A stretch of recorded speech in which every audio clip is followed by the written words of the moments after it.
to the bone. Gothic castles rise in the night. Ghostly figures glide out of sight. Wolves howling under pale moonlight. Darkness creeps and grabs too tight. You are falling into the EuroCrypt. There is no escape from the EuroCrypt.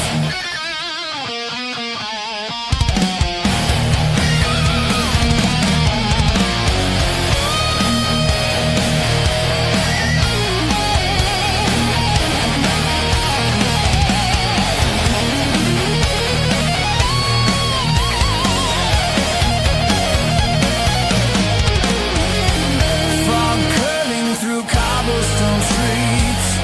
Footsteps echoing heartbeats. Vampires hunt their nightly feast. Lurking monsters are released. Silent scream in a sepia dream. Melancholy miles downstream. No one's safe, or so it seems. Worlds unravel at the seams. You have fallen into the EuroCrypt. There is no escape from the EuroCrypt.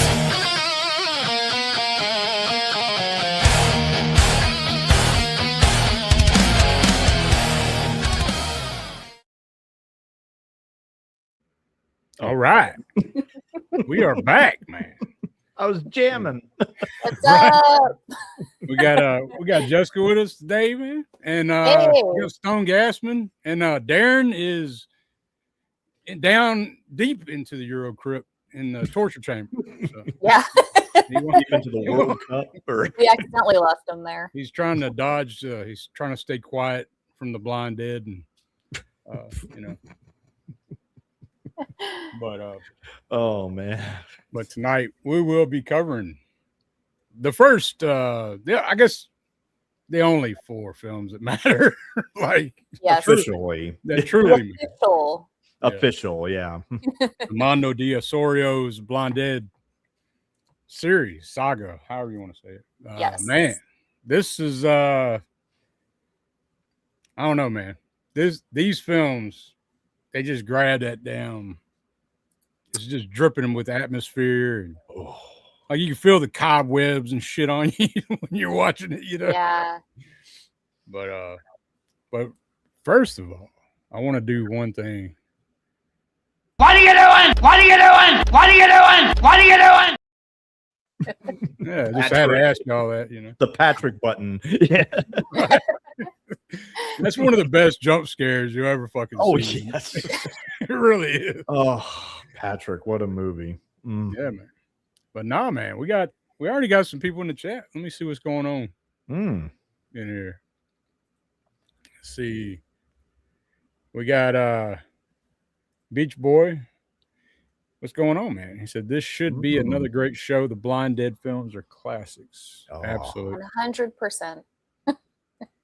And Darren, what is going on? Hope everyone is having a good. Oh, Hey, Derek. there he Yeah, is. man. What's going on, man? I know Cue you're, ball. you're dodging them. You're trying to stay quiet over there. You boy. What happened in 2005? Did you win a pool tournament? Let's see. Let's see. Beach Boy, Texas. What's going on, man? Mm-hmm. Welcome to the panel, of Panel of pain. pain. Yes. The panel of pain. Right. Mm. See who else is in here. We got okay, we're good for now. More will come. Hopefully they stay silent. Yeah. I don't know. Yes. 'Cause, the Blind Dead got super hearing. Like anybody that hadn't seen these films, Armando D'Osorio used to get pissed off when people called them zombies. He's like, these aren't zombies. These are mummies on horseback. So, Or what's the official name? Templar Knights or whatever? yeah. Templar undead, Knights on horseback. undead black magic Templar Knights. Satanic vampires. Yeah, they were basically, I guess, acting like they were, Christian or something, but otherwise, They were doing other things behind closed doors. right. They're even more wicked than the wicked, right? But I think it's speaking on Spain at the time too. Like, well, he couldn't really come out and say it. Like the Franco regime in Spain with the censorship, of course, Jess Franco. I'm not talking about Jess Franco, but the other Franco. But yeah, it was censorship heavy, man, and they had to kind of hide things. There's metaphors in the films, though, like in the first one for sure. I'd say probably most of them in a lot of Spanish horror of this period anyway. Absolutely. But let's see, we got the mayor in here. See, Hey.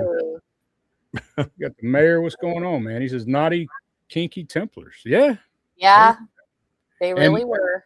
and it's cool though how he decided to do it. I think like in each film because it's like a different version of the Templars of what they do in each film.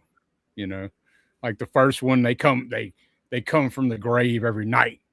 You know, and the second one it's what every 500 years or 500 years after their death. Blood sacrifice. Yeah, right. But The last one's like every 7 years, right? Yeah, the last one's every 7 years. Every 7 years. Come from the sea. And then the ghost galleon is like they're on a ship. They're on a boat. They're on a boat. They're on a boat. Tomb, like. Yeah, that one. I mean, we'll get into it, of course, but I love when that professor says it has to be we're in a parallel universe or some weird shit. What did he say? You know, yes. And I'm like something like that, and I'm just like, oh, okay. That's yeah. Let's see. Let's see, Simon Templar. Okay. I'm not understanding that one, but maybe you'll fill me in. Simon says Templar. Okay, I got you. Duh. All right, let's see. Thanks, Beach Boy. Good to see you here as well. Yeah, and I wasn't supposed to read that, but I did it anyway. But anyway, I guess before we get into it, I do got a first clip. Unless y'all want to mention anything. No, go ahead. Okay. Are we getting into the first movie already? Yeah.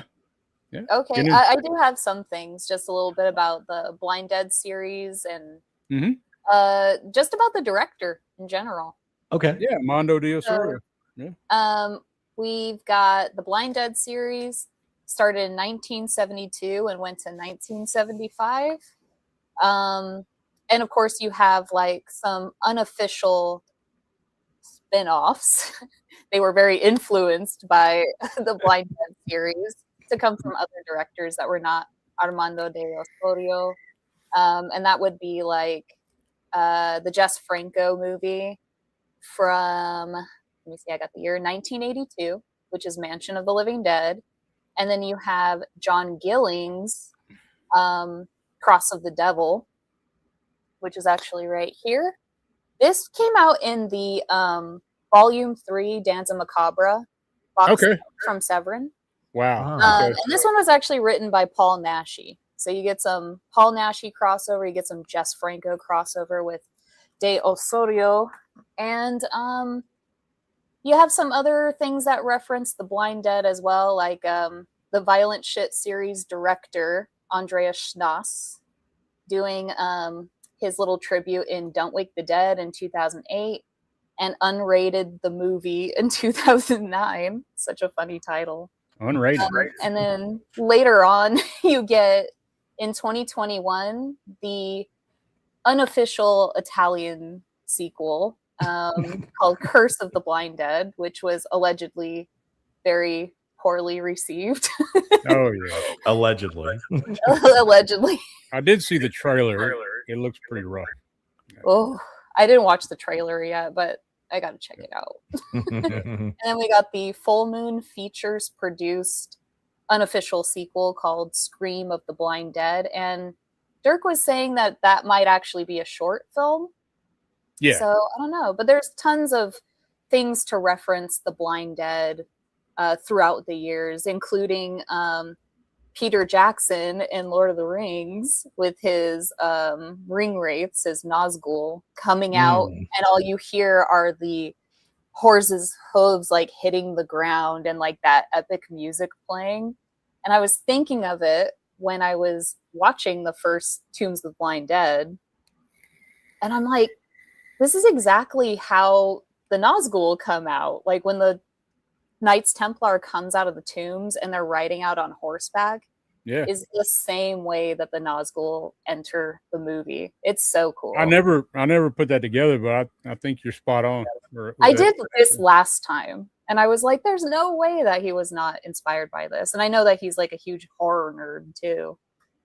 But he probably saw it for sure. Oh, definitely. And this is definitely like one of the more, I would say, like essential Spanish horror films too, especially with this first Tombs of the Blind Dead. Yeah. And then it was so successful that obviously it had 3 official sequels.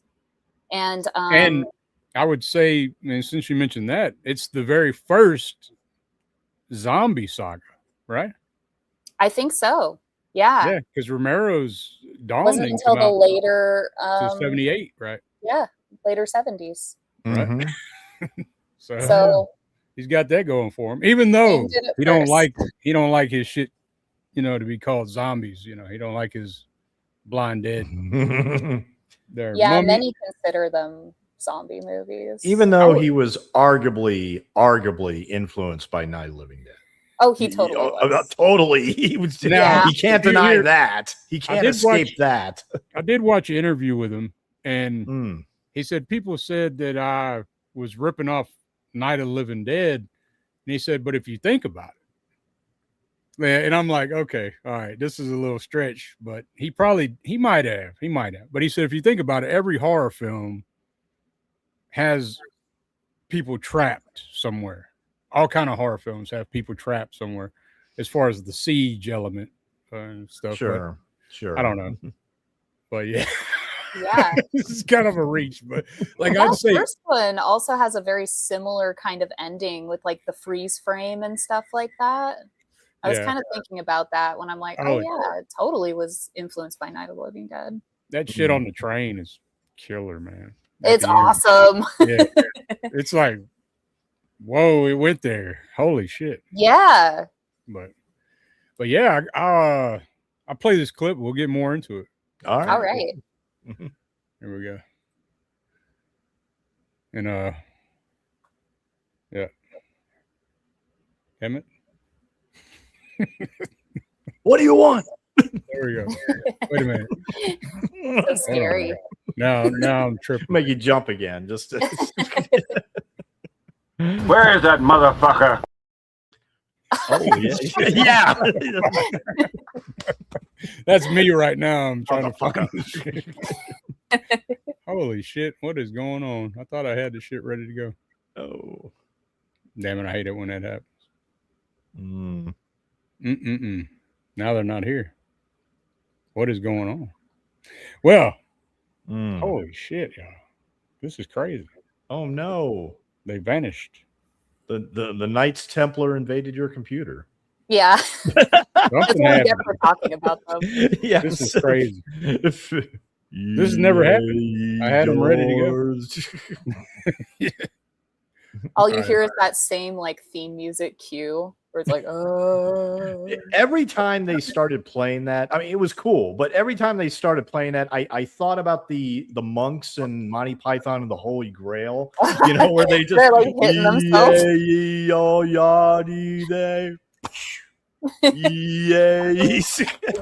can't help it. I thought about that every single time. Well, I'm getting it. I'm getting it together, but for some reason they just vanished. I do have it still, but I'm having to do something else. But anyway, I'll speak about Armando a little bit. Okay.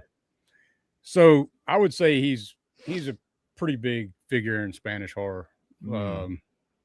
especially its exploitation, gothic, low budget cinema, right along with Paul Naschy, Jess Franco. Yes. There's some films I want to check out from him though. So there's one in '69, Malenka, the vampire's niece. It's also known as Fangs of the Living Dead.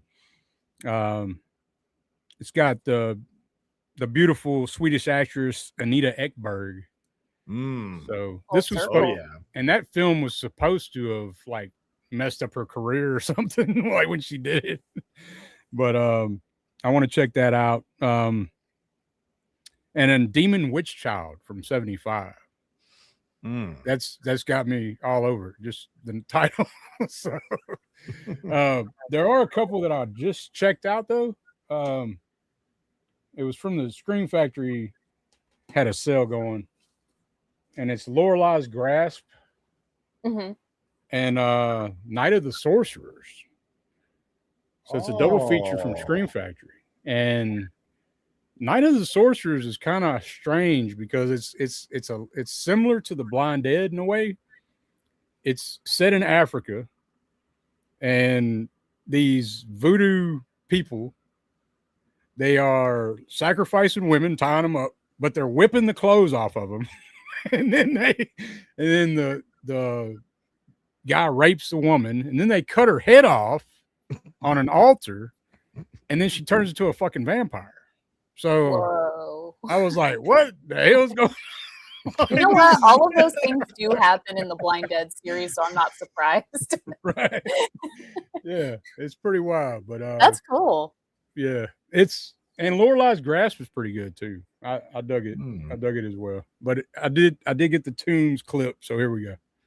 Tombs of the Blind Dead is a bleak, atmospheric Spanish horror film in which a group of vacationers stumbles into the cursed ruins of Berzano, where the undead Knights Templar return from the grave night after night, blinded after their execution for ancient blood rites. These hooded revenants roam the night on horseback, guided only by sound, turning the film into a slow-burn nightmare of crumbling monasteries, moonlit terror, and relentless doom. A woman named Virginia is the first to get pulled into the mystery, and once the group realizes the dead knights are real, the movie shifts into a tense survival story. The blind dead emerge at night, stalking the living through the darkness, while the characters try to escape the cursed ruins and the surrounding countryside. In short, it's less a fast zombie movie, and more a slow, eerie descent into a haunted medieval curse that keeps tightening around the characters. A landmark of European cult horror, Tombs of the Blind Dead delivers one of the genre's most memorable monsters. The eyeless shrouded Knights Templar, brought back to life in a haunting tale of forbidden rituals, abandoned ruins, and unstoppable undead vengeance. Sweet. Awesome. And that sums it up pretty well. That is Peter Jackson's Demonic Orc. Yeah, so appropriately enough. I was like, is that Christopher Lee? Right. No, it's legit. It said Demonic Orc. I was like, perfect. Really? That That sounded cool though. It fit the vibe. Yeah. Oh yeah. But man, how do we get into this? It's a kind of a strange setup how it starts, right? Yeah. It's like it turns into a completely different movie. Kind of, yes. Yeah. So at the time, I think this, like, from what I was so I have the Synapse version. This has a lot more special features and everything. On the Synapse Blu-ray. Tombs of the Blind Dead. Somebody was saying on there that they think that this was the first lesbian scene in a Spanish horror film or Spanish film period, you know? Oh, probably. And so probably, sure. The setup is like was it Virginia and Roger are hanging out, whatever. And then she sees her old friend from school or whatever. And then you're like, okay. She's into dummies. Yeah. No, not dummies, mannequins. I mean the mannequins. Mannequins. But Roger's just like all over. What's her name? Betty. Immediately from the start, you know. But like they're not together though, right? Ain't that what he tells her? He tells Betty that it's that's never not his girlfriend. It's never that clear, to be honest. Yeah, they're kind of like somewhat dating, but they're not really. They're kind of romantically interested in each other, but like when Betty comes in, Roger's like, "Hey, what's up? Like, this girl needs to go on vacation with us, right? Yeah, come camping with us." But, yeah, but Betty doesn't like camping. Right. Virginia, come camping with us. Why not? Then Virginia's like, well, you got to bring a date, you know. Like she's like, all right, date don't show up, and then I don't know. What did y'all think with Virginia? She's like, you know, do you think she's just awkward between them? You know, she says they're flirting with each other, kind of. Well, like, right. I saw it as I thought there was like two lines of uncomfortableness that it was with her. I think perhaps that she did like him and was like Roger more than he liked her. A little jelly over what he was doing. But also I think because of the fact that because there was this thing that happened at school in their past where they had this little lesbian encounter and she didn't want it to go in that direction. You know, and have it compromise things, I guess, because I mean, who knows? It could have ended up being a threesome, you know, at one point, I was thinking that she was jealous both ways, and she just said, so. Yeah. She jumped off the train. Yeah, she's like fed up with her bullshit. She jumps off a train. It's like, nah. And then she got a little radio. She's going to go camping. Yeah, that seems like a good place to go camping. To be fair, of all four films, these characters were the ones I cared about the most because we got enough backstory, not a lot, but enough where I did care about what they were feeling and what they were going through and everything. And can I just also say this was the first time I've ever seen these movies. And admittedly, I had difficulty finding a good copy of Tombs of the Blind Dead online because I'm not kidding. I checked 3 different sites: YouTube, Internet Archive, and OK Russia. All of them, they go back and forth between Spanish dialogue and English dialogue. Mostly English dialogue. Well, but there were times where it would just cut into Spanish. Tombs does that a little bit. It does. And I'm sure the physical media copy is all English. No, Tombs does it on even the Synapse and this DVD version. Oh, it does that on purpose? Yeah. It's got a hybrid version, and then it has a full Spanish version as well. Oh. I just saw the Spanish version. I've never seen an English version of this movie. Oh, really? Okay. There's a hybrid version where it's in English, but then there's certain moments that are in Spanish. Yeah. So it was a hybrid. Okay. At first, I found that a little frustrating, almost to the point where I almost gave up on it. But then I decided to MST3K it by like injecting my own dialogue, you know. Right. And like I said, I had a blast watching this. I did.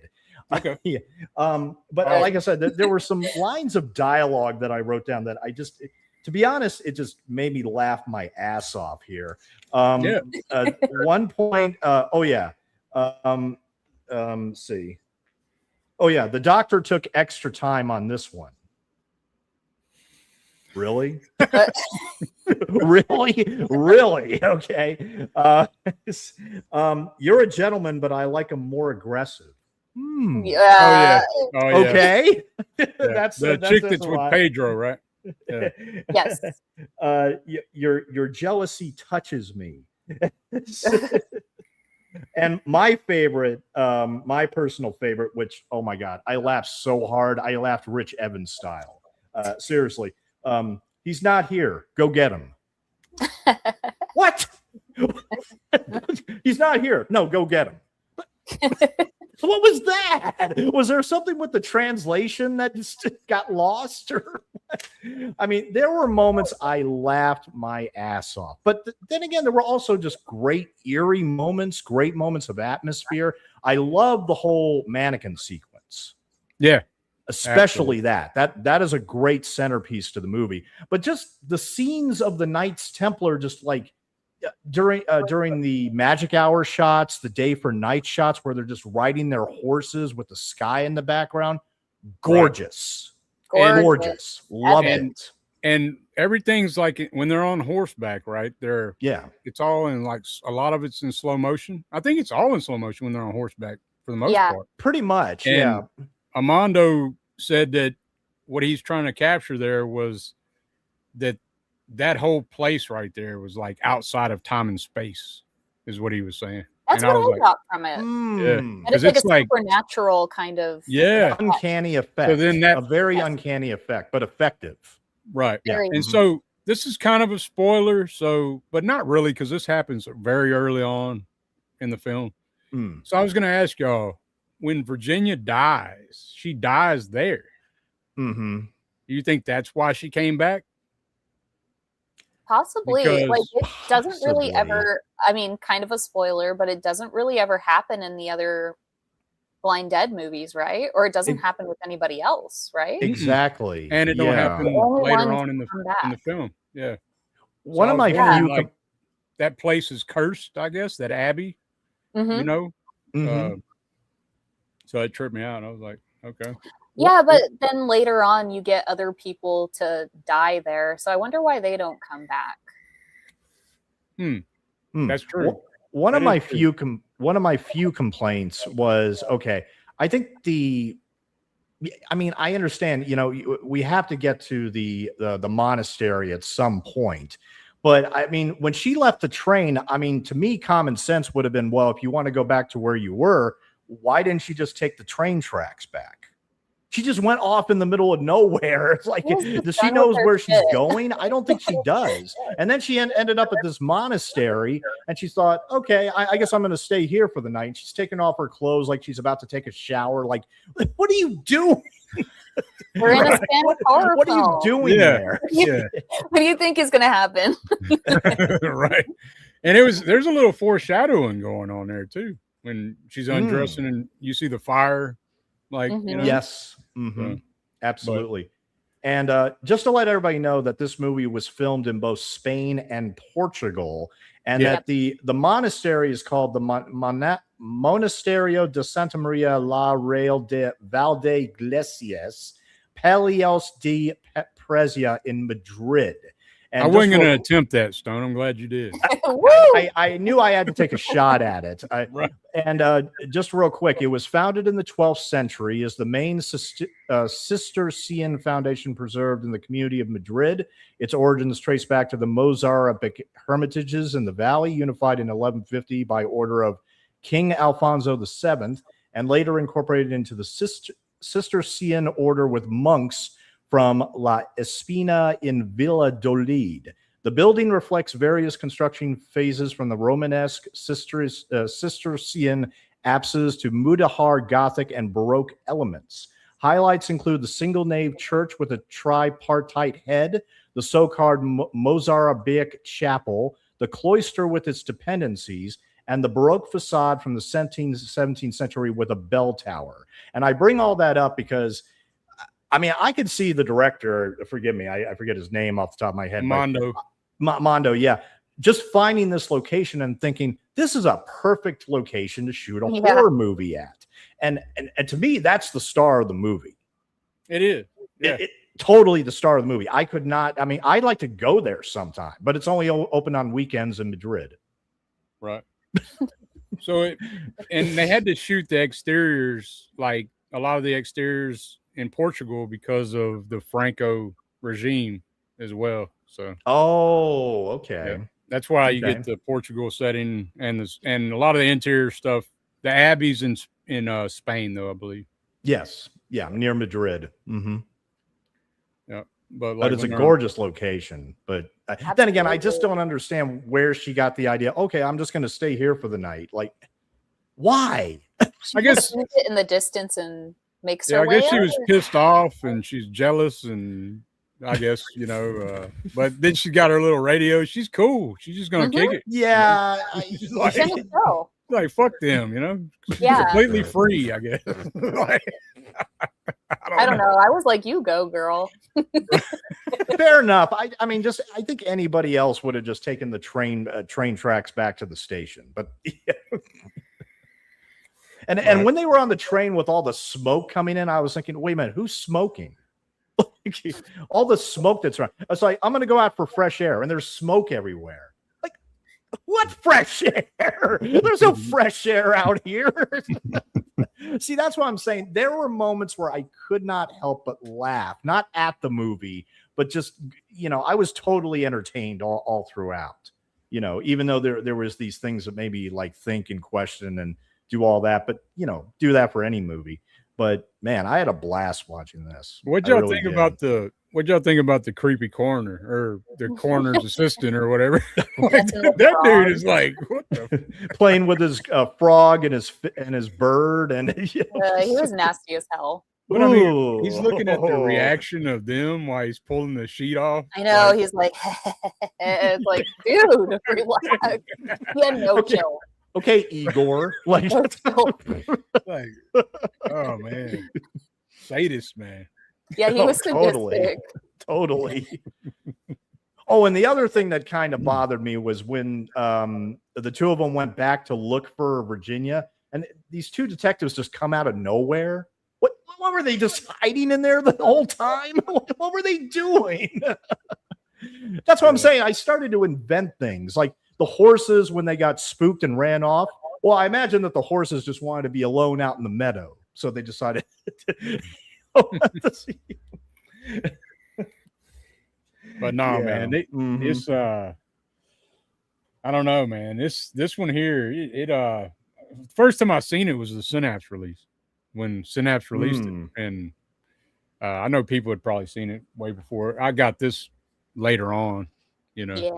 Oh, that's nice. That is beautiful right there. Is that out of print, you think? Or Yes. It is. Like I had to buy it off of eBay, where I bought mine.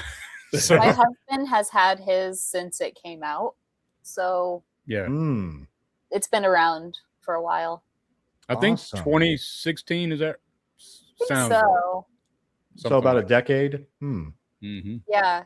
But yeah, I mean you get a lot though, man. You get all 4 films. I'll just show right quick. Tombs of the Blind Dead. You get Return of the Evil Dead. Return of the Evil Dead. Sam Raimi. Anybody? Yeah, right. Yeah.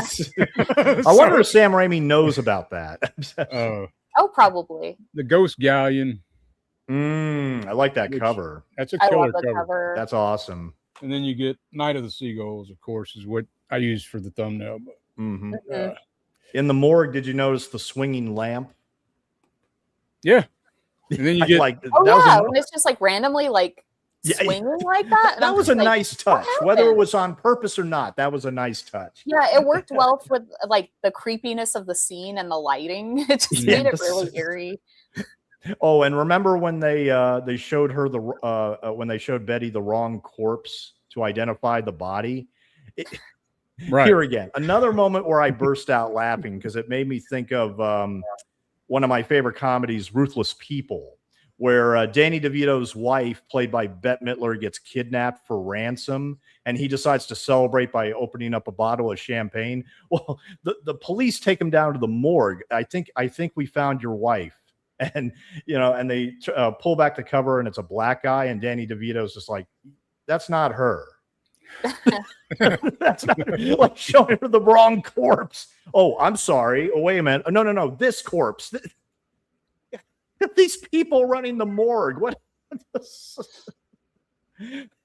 see. I got Beach Boy saying, wait, hold on. Never mind. There are people talking to each other still. All right.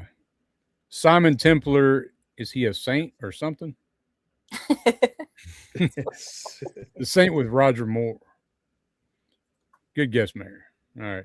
Hola, Dirk and crew. Is Darren out filming a Giallo? No, he is. No, he's trapped in the dungeon. Yeah, he's avoiding the dead. You know, so you don't want to get sacrificed.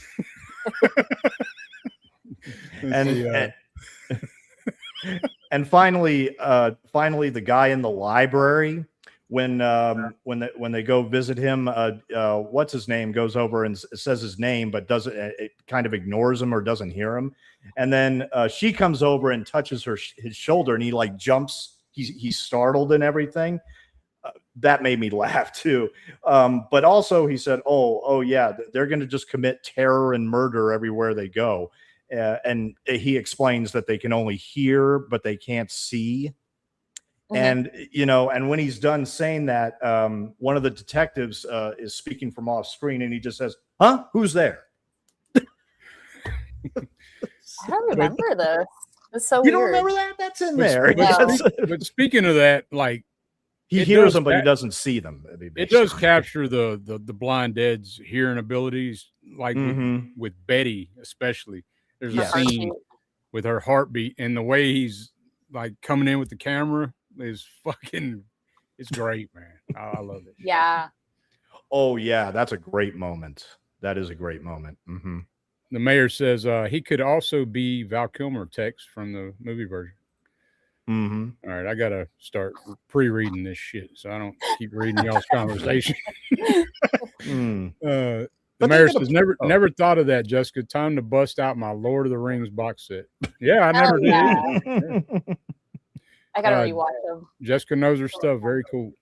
Thank you. And Dominic Johnson, what a great series. I just discovered very recently. Only have watched the first two and just awesome. Thanks for doing this. Yeah, absolutely. Try not to spoil. I'll try not to go all the way through. But the mayor says another touchy director, just like Umberto Lenzi. They're not zombies. They're infected people. Exactly. Yeah. Except these are vampiric mummies that practice black magic and act like Templars. Let's see. The lovely Lorelei Grass is classic, cheesy but colorful, hot chicks. Man, Lorelei Grass has got it's Elga Hine. She's in some Paul Naschy stuff too. She's great in that. I mean, it's a damn good one, and it's crazy. It's a creature feature too. It's a creature feature as well. Kind of see, Tombs is so much better in the Spanish version. I agree. I like the hybrid. I like the hybrid version because you get the best of both worlds. You know. Sometimes I like to watch the dub before I watch the actual version of it in its native language, just so I can like watch the movie and then go back with more of the context with the subtitles. But Tales of the Blind Dead, I've never seen in English. Actually, even Return, I didn't watch it in English. Okay. Oh wow! The Spanish is uncut, and usually it's opposite. I know. I was really surprised with that. Especially for the time in which it came out. I expected that the Spanish version would be a lot more cut, because that would happen to, like, say a lot of Jess Franco movies, or like a lot of Paul Naschy movies are cut as well. They have the gore and all that stuff. They have the clothes on version. Yes. I mean, one that we already covered already, I'm not bullshitting. Yeti. It's the same exact film, so they shot everything twice. Yep. And the sex scenes they got clothes on, you know. Yep. So many Spanish films. Out any of the nudity. Yeah. Let's see. Spanish version is my favorite also. Oh, okay. I have seen this. I've seen it in Spanish. I've seen the hybrid version the most, but let's see. These intros are very, very cool. I appreciate it, man. I agree. I love them. The music reminds me of The Omen in places. Yes, it does. Yeah, with the chanting and shit. Yeah, for sure. So you can say, you know, There's some And more shit. I love the sound effects. Like there was one point when she was near the stairs where it almost sounded like somebody was going up the stairs, but it was really just a sound effect. And I'm like, okay, that's really cool. That's really clever. Yeah. I like a lot of Freaking that. popping. Yeah. Mhm. A lot But of that. you know, then again, I mean, I think one of the shortcomings, one of the few ones, is like they could have played around with the whole notion of they can only hear but they can't see. They could have played with that a little bit more throughout the series, I felt. Because I thought in only the first two films they kind of touched upon that, and then they kind of abandoned it. It's like they changed the lore a little bit for the last two. Yeah, exactly. Yeah. Like they decided to go in just another direction, which But still have the Templar or whatever. right. Yeah. It's like they have different rules in the last two. Right. But the last one, they still use that element when the woman's, you know, when the woman screams, they don't. That's true. Then his head turns real fast, and you're like, "Oh shit!" I love that. Mm-hmm. I think some of the best shots are in the last film. To be honest, I agree with that. They are agree with that. it's really well done. I'm and surprised. that soft. I don't know what it is. It's that weird time in cinema, I guess. That fuzzy, soft shit. So gorgeous. You know what I'm talking about? Yes. I don't know. Mm-hmm. It's very A lot of people dreamy. don't like it, but I dig it. Yeah. Ivan Boloff says, "Does Jessica have a YouTube channel?" I don't. I'm here. Oh, Yeah. Yep. You're on Let's it. Yep, absolutely. Let's see. Beach Boy said there's an English version of Tombs, but it has been edited. Absolutely. Yep. Let's see. Adrian James, hello there. What's going on, man? Hey. You can still get those Blue Underground DVDs individually, just not in the box. Okay. Okay. Not the same without the coffin. Cool. No, I'm just kidding.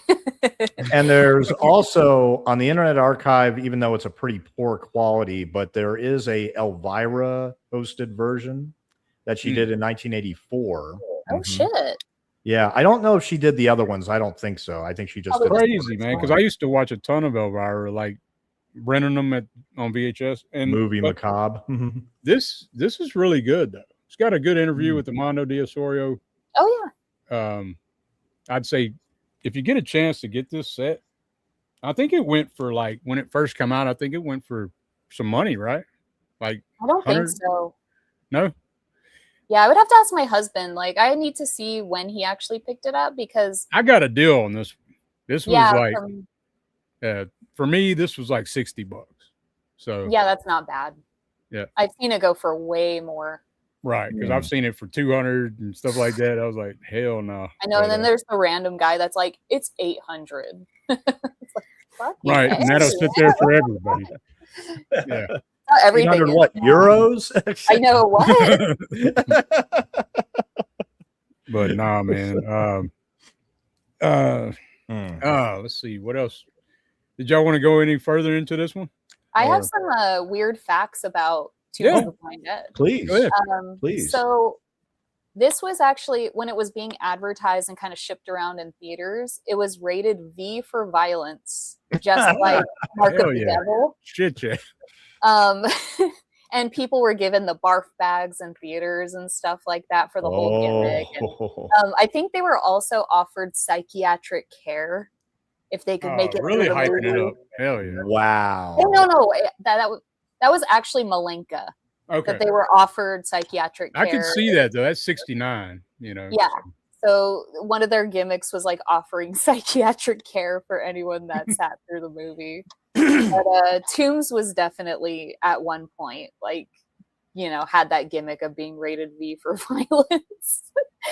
And then obviously the movie was so successful that we got 3 more official sequels. When it came to cuts, the torture scene that we get in the movie, which is actually like kind of shocking for a movie like this in 72. I was like, damn, I don't remember it being that crazy and violent. But it was actually moved to the beginning of the film and kind of changed the narrative like a little bit in the English version. And then the lesbian love scene between Virginia and Betty was removed. The scene with Pedro, creepy ass Pedro, that's a assaulting weird Betty. scene. Oh, That's I weird. know, like, what Pedro. the fuck is wrong with this guy? Like, he's It's creepy just- anyway. Like, he's a scumbag, but he takes it to the next level just because they're alone. Yeah. That You scene don't, was cut. you don't know Well, Betty. Oh, you don't know Pedro. But that, Oh, yeah, that's exactly what it said. but That's that what I'm saying. scene- I laugh my ass off. but that seems weird. Like after, it's like nothing happened. It's like Like, nothing not happened. really, They just go no. back to like, Yeah, it's you just know, normal. You know. trying to survive, I guess. What the Mhm. hell? And then like towards the end, we have the Templars boarding the train, killing everybody. Fucking love it. There's a shot of a woman being murdered and the blood dripping from her and onto a child. And a That was Templar's cut. approaching the child. So Yes. So all that was cut. you're like, shit. You know. Nobody is safe. Mm. And then another weird fact was that when it was being like shipped around in theaters, it was heavily edited and kind of marketed as a Planet of the Apes movie. Right. Read about Because- that. That's weird. Yeah, That's super like- weird. But that's- Like, That's, I mean, that goes to show you like the grindhouse drive-ins back in the Exactly. day. You know. Yeah, it was Mhm. said to have only played a couple times in US theaters. So I'm assuming it was probably through the Grindhouse. They try to change the narrative and make the Templar kind of like deceased apes. Or whatever. And if it was bad, it was probably really dark shots, so it kind of looked like Probably. a monkey. Like, You know? oh, Yeah. okay. So, my, because there's my one theory. shot in particular where he's coming out of the tomb, kind of looks like a monkey in a way. You know? Yeah, especially if it was like crazy, like low quality or whatever. Mhm. Yeah. I could imagine it, them trying to pull that off. But I feel particularly bad for Guam, who got this version from like 1976 to 84. So they were watching this like Planet of the Apes sequel for that many years. Like, what the fuck? I got ripped off.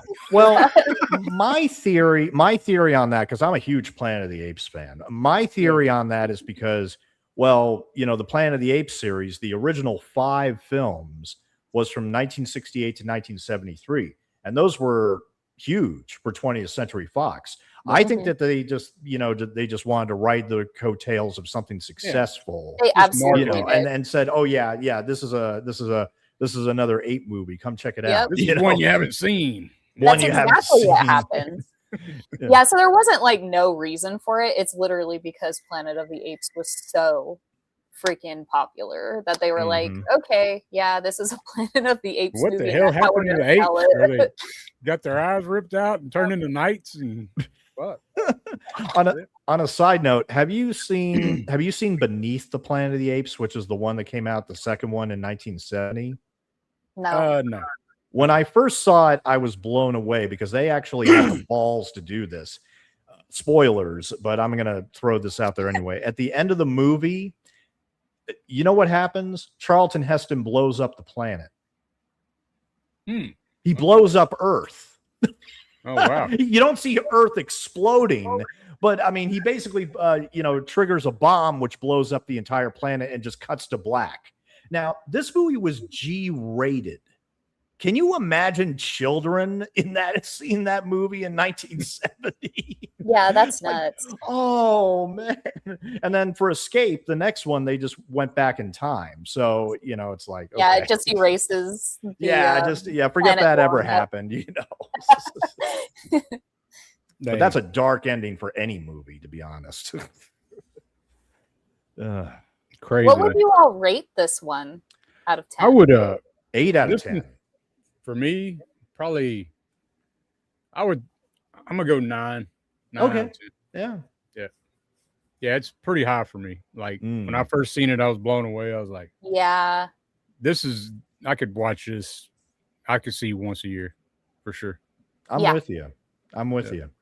I'm a 10 out of 10. Oh, wow. Okay. I would sweet. Love Tombs of the Blind Dead. Mm. I just think it's a certified classic.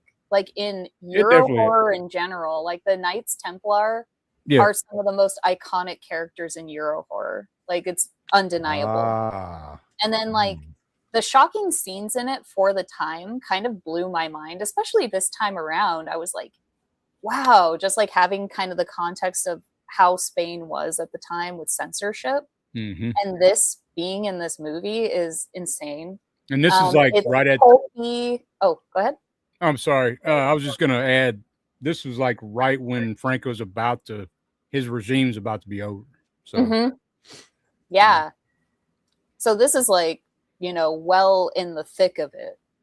But it's pulpy, kind of sleazy, gory. It has amazing effects.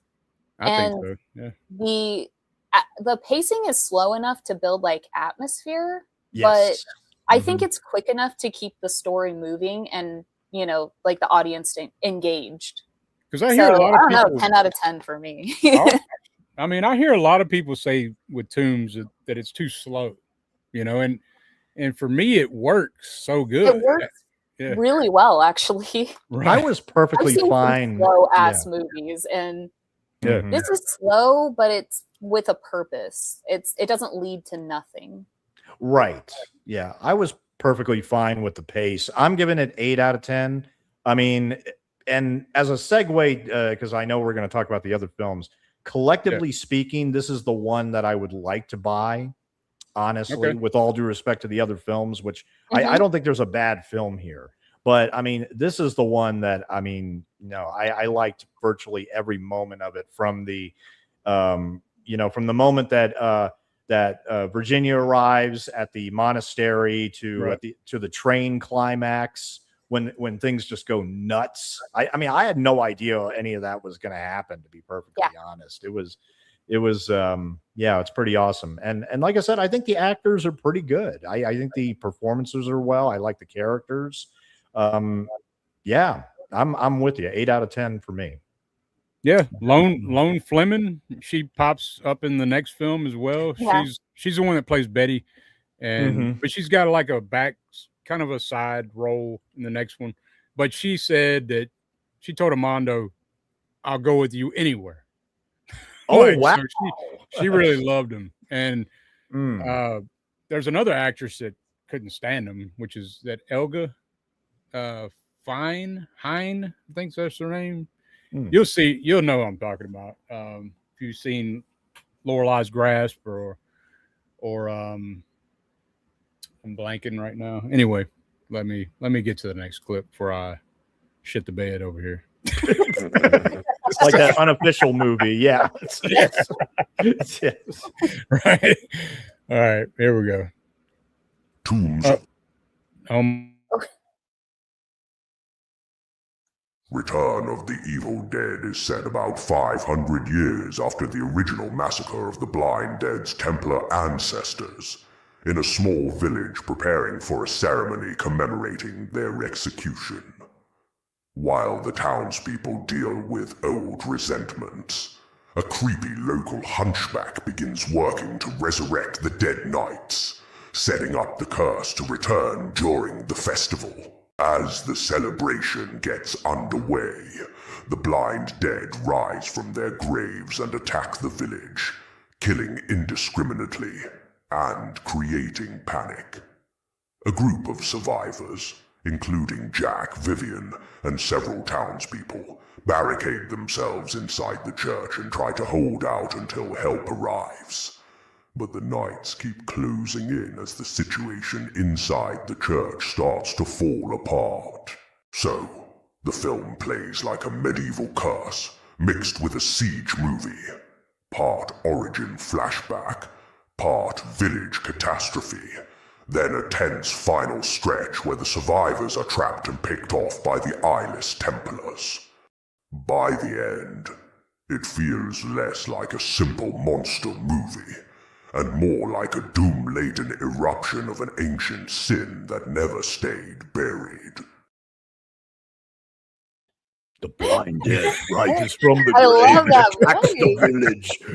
I think that's the new voice for the EuroCrypt. And then you hear the Templar Knights. That's awesome. And I love that sound, like in the background score of the Blind Dead films. It's like you hear this random rah! Yeah. Yeah. I love that shit, man. But no, man, this one here, like I was like going back through these, I was like, this kind of ramps it up a little bit, you know? It's more ambitious. Yeah, it ramps it up a bit. Yeah, this one is action packed.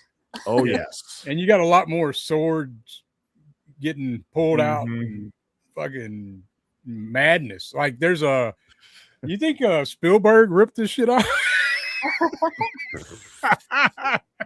Well, one thing's for We sure. already I mean, said Sam Raimi and Peter Jackson, so let's throw Spielberg's ass. Yeah. one thing's for sure, like the mayor in Jaws, the mayor in this village is effing nut bar. Okay. Yeah. This guy Oh, is. Yeah. I don't This believe in guy's on another level. superstition. You thought Like- the mayor in Jaws was a piece of shit? Nah, this guy. Right. This guy. This guy. This is- guy. They're gonna have a whole celebration of these nights that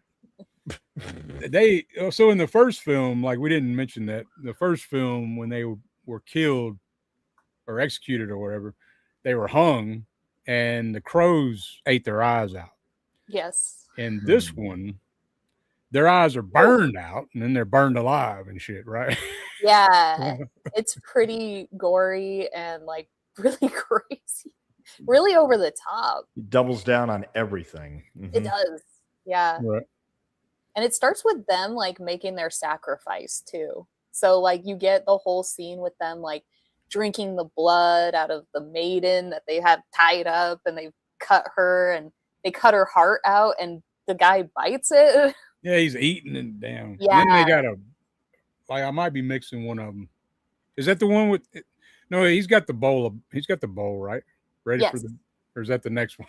Yeah, he's got the bowl underneath. Yeah. He's like drinking the blood from the bowl and passing it around. And then they get caught by the villagers, tied up. And basically, one of the Templars says, we're going to come back to haunt you. We're going to find this village. Like after we die, we're going to come back and terrorize this village. And he's 500 like, years. Oh, no, you're not. And he burns his eyes out. And he's like, now you guys can't see where you're going. You're never going to find your place. And then they burn them. Right. They should have burned their ears too. Yeah. I know they didn't think of that. Well, they increased. You might as well the- knock out all Obviously the burn senses. their eyes out. Though. Knock out all the senses just to be sure. Yeah. But man, this has got Tony Kendall, who was a model turned actor. I believe it. He's playing Jack, and he's been in a lot of damn movies. I was looking at his filmography. Mario Bava's The Whip in the Body, though, 1963. He plays character Christian Merilif. He's in Lorelei's Grasp as well in 73. He's been in close to 50 films, so I wasn't going to write them all down. Like, we were going to do that. He's got a little bit of a Elvis vibe in this movie. And in Lorelei's Grasp, he kind Yeah. of thinks like he's strutting around. He's a hunter in that one. He thinks he's like he thinks his shit don't stink kind of deal, you know. Like, but and then you got Esperanza Roy is Vivian, which I thought she's been in a lot of damn movies too, but there's only one movie that I want to see that when I was looking, A Candle for the Devil.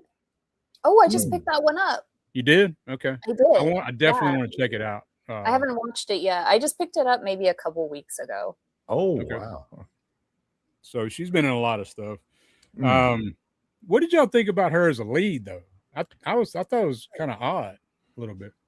I don't know. She's not really like super charismatic, but she's got the side story going on with Jack where they were romantically involved. So I guess it kind of works because they kind of just like do their own thing. And then you have this whole cast of characters that are like They randomly want to just get it on in a cemetery.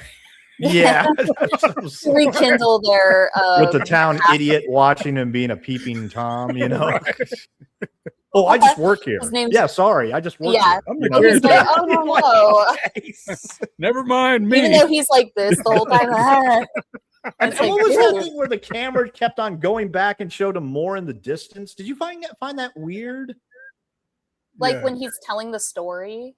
Well, when he's coming down and he starts talking, like, I mean, you know, there's almost like a close up of him, but the more we cut to him, the more the camera goes back. He's kind of far away. So, I did so notice we that see him too. further away. That was weird. That was Yeah. super weird, I thought. I don't know. It was a trippy time in the during that time. Yeah. You know what I mean? Yeah, The true. 70s. True. Yeah.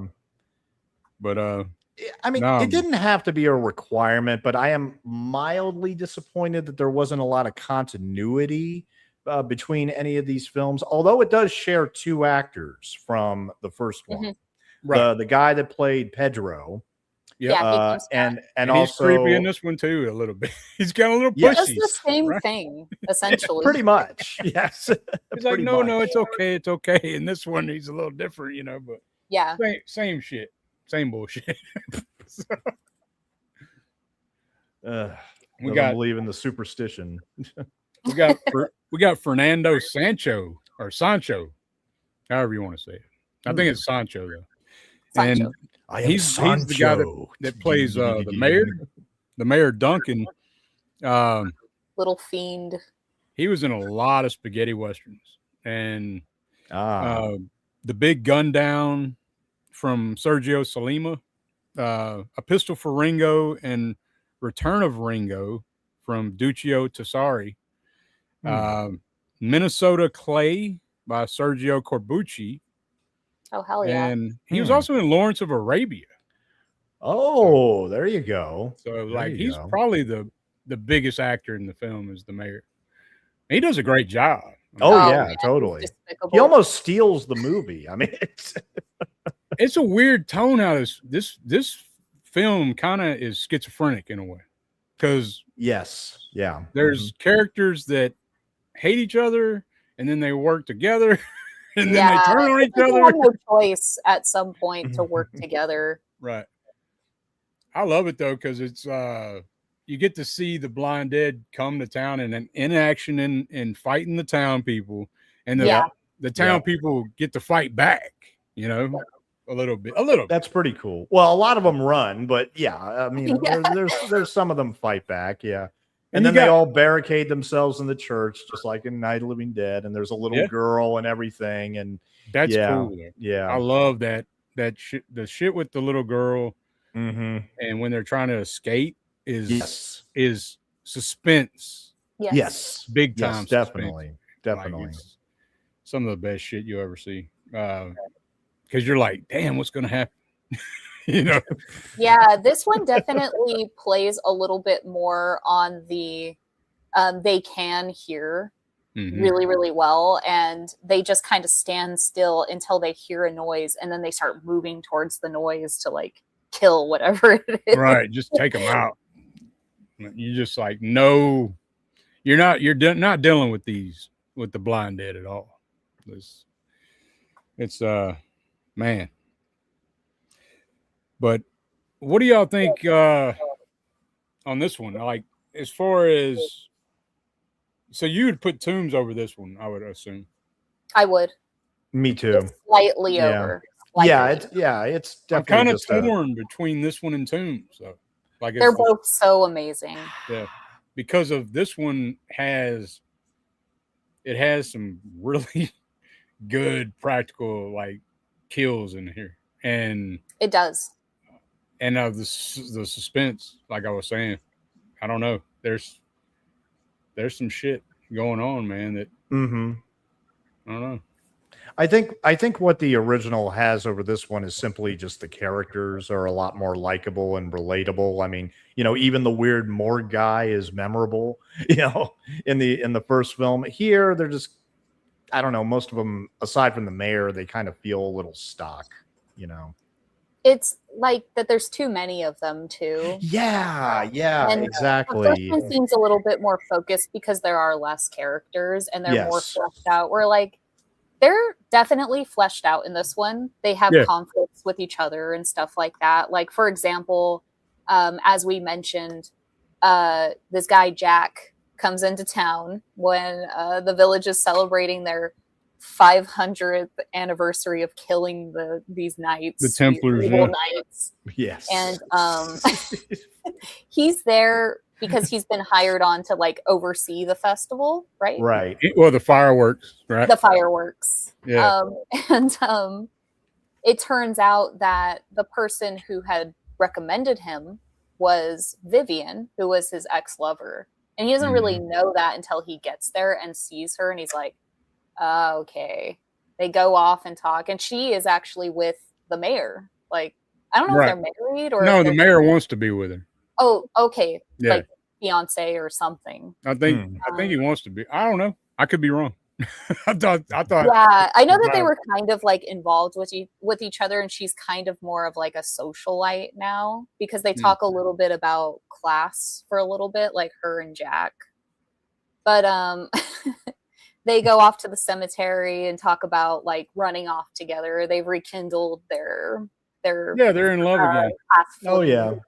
Oh yeah. And that's when the creepy guy is peeping in on them, and it turns out this guy has other plans. Like this guy, he's tired of getting the shit kicked out of him and being the village idiot. So he's going to take it a step further and resurrect the Templar with a blood sacrifice. You know? Yeah, because I was confused the first time I seen this. I was like, why aren't they killing him? That's what I wanted to know because he was making noise. They're like, well, thanks. They kind of like run him. They gave him a solid, right? Because he resurrected him.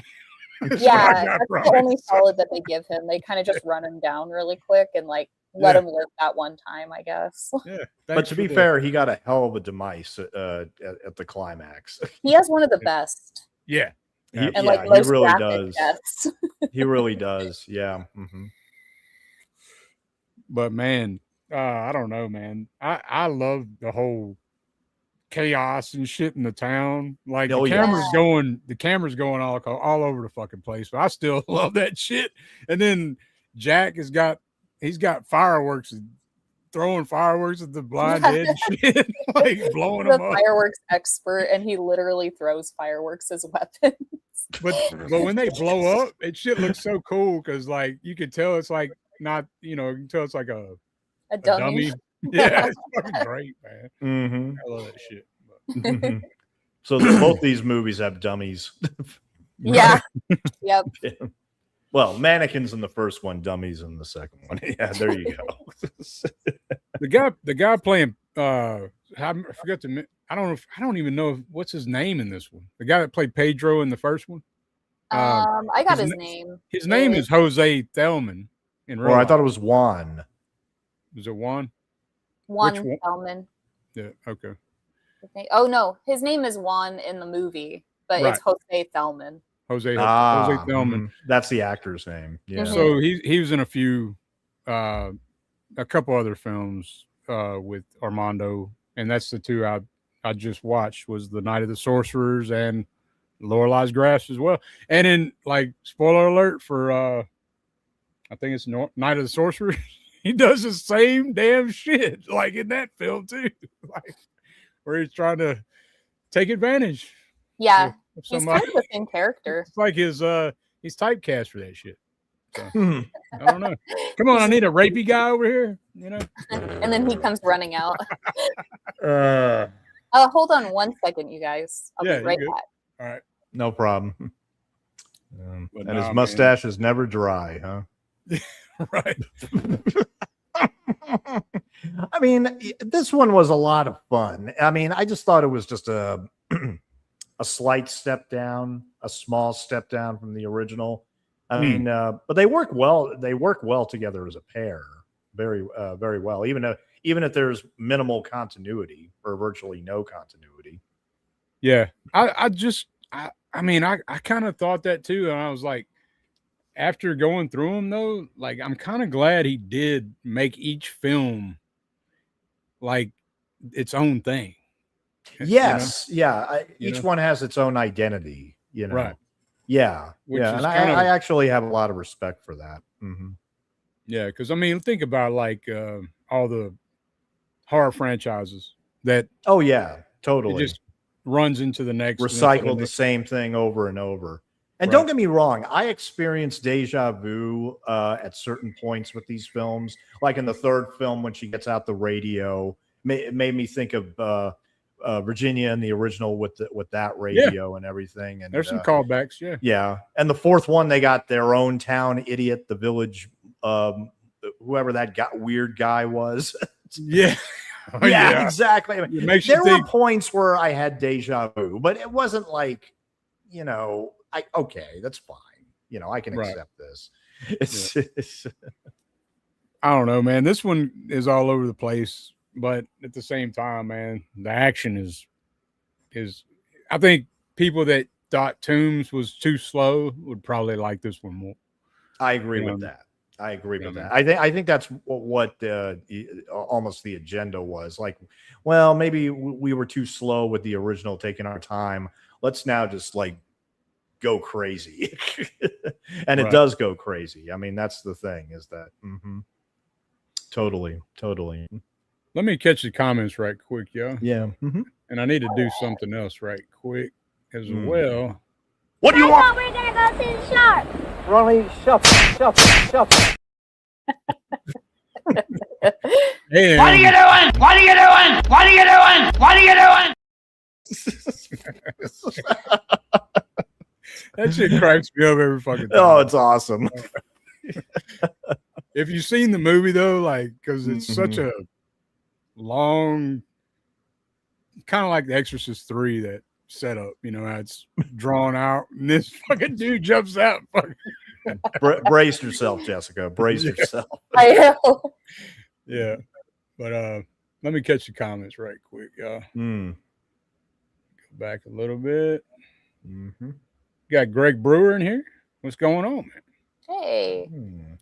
The mayor says, I thought I saw Dr. Zoss in the movie. Let's see. We need that Planet of the Apes version. Yeah, Oh yeah. definitely. That's one I would watch. Planet of the Apes cut. Yeah, exactly. Yeah, definitely get the Synapse Blu-ray or Steelbook. I lucked out and got the Steelbook on eBay for $20. Damn. Sweet. I paid like $50 for that shit when it came out. Oh, Yeah. Hey, it's worth it though. It was worth it because it's actually it's like the second review I ever did on this channel was Tombs of the Blind Dead. Oh, wow. Hell yeah. A little video. So let's see. The mayor says return is one I'm waiting for, a blue on 4K. Just have the Blue Underground DVD of it. Hey, it's fine. The DVDs, these DVDs are just fine, man. They actually are really good. They are. Blue Underground does a great job though. Like, Yeah. So I have no complaints. and Beach Boy says I remember reading that Fernando Sancho appeared in over 50 spaghetti westerns. Yep. Oh, Damn good actor, man. We got El Chewy Gringo. Hey everybody, I'll have to rewind after y'all are done. Absolutely. Hell yeah. cute dog. We got Cute we got the Daniel Shine in here. Shout out, guys. This is one of my all-time favorite series of films. Glad to see you covering it. Hell yeah. Glad to see you in here, man. And let's see. Dan the man. Tombs of the Blind Dead is a masterpiece, but I do enjoy all of these. Hell yeah. Yep. Let's see. Yeah. Caffeine Horror. What's going on, man? Appreciate you. Hey. But yeah, man. I don't know how far you want to go into this one, but If you Go have ahead. not seen it, you need to watch it. I would say yeah, for sure. Yeah. Yeah, this is a high recommend. Would you? Totally. I was kind of the thing I struggle with between this and Tombs is the cinematographer between the two films. Like, because there's some, I don't know, man. Like, it's kind of like a toss up between those two. Yeah. Yeah, I could go either way depending on whatever mood I'm in at the time. Like if I want something that's a lot faster paced and has a lot of action in it, it's definitely Return. But if I'm in the mood for something atmospheric, it's Tombs. Yeah. Oh yeah, totally. Although I love the ending morning shots of this one in particular. Yeah, I really did. Definitely. I really did. It's a cherry on top, essentially. I love the sound effects too, as the knights are being vanquished by the sun. Yeah. Right. I don't know. It just has this really creepy, very eerie sound to it, but it's like they're all so good. There's a couple of times you think somebody's going to get away, but they don't. It's like the light. It's like, nope. It's like the light, the sunlight freezes them in place, and then they slowly just like. Yeah. It's cool, man. Yeah, I love that shit.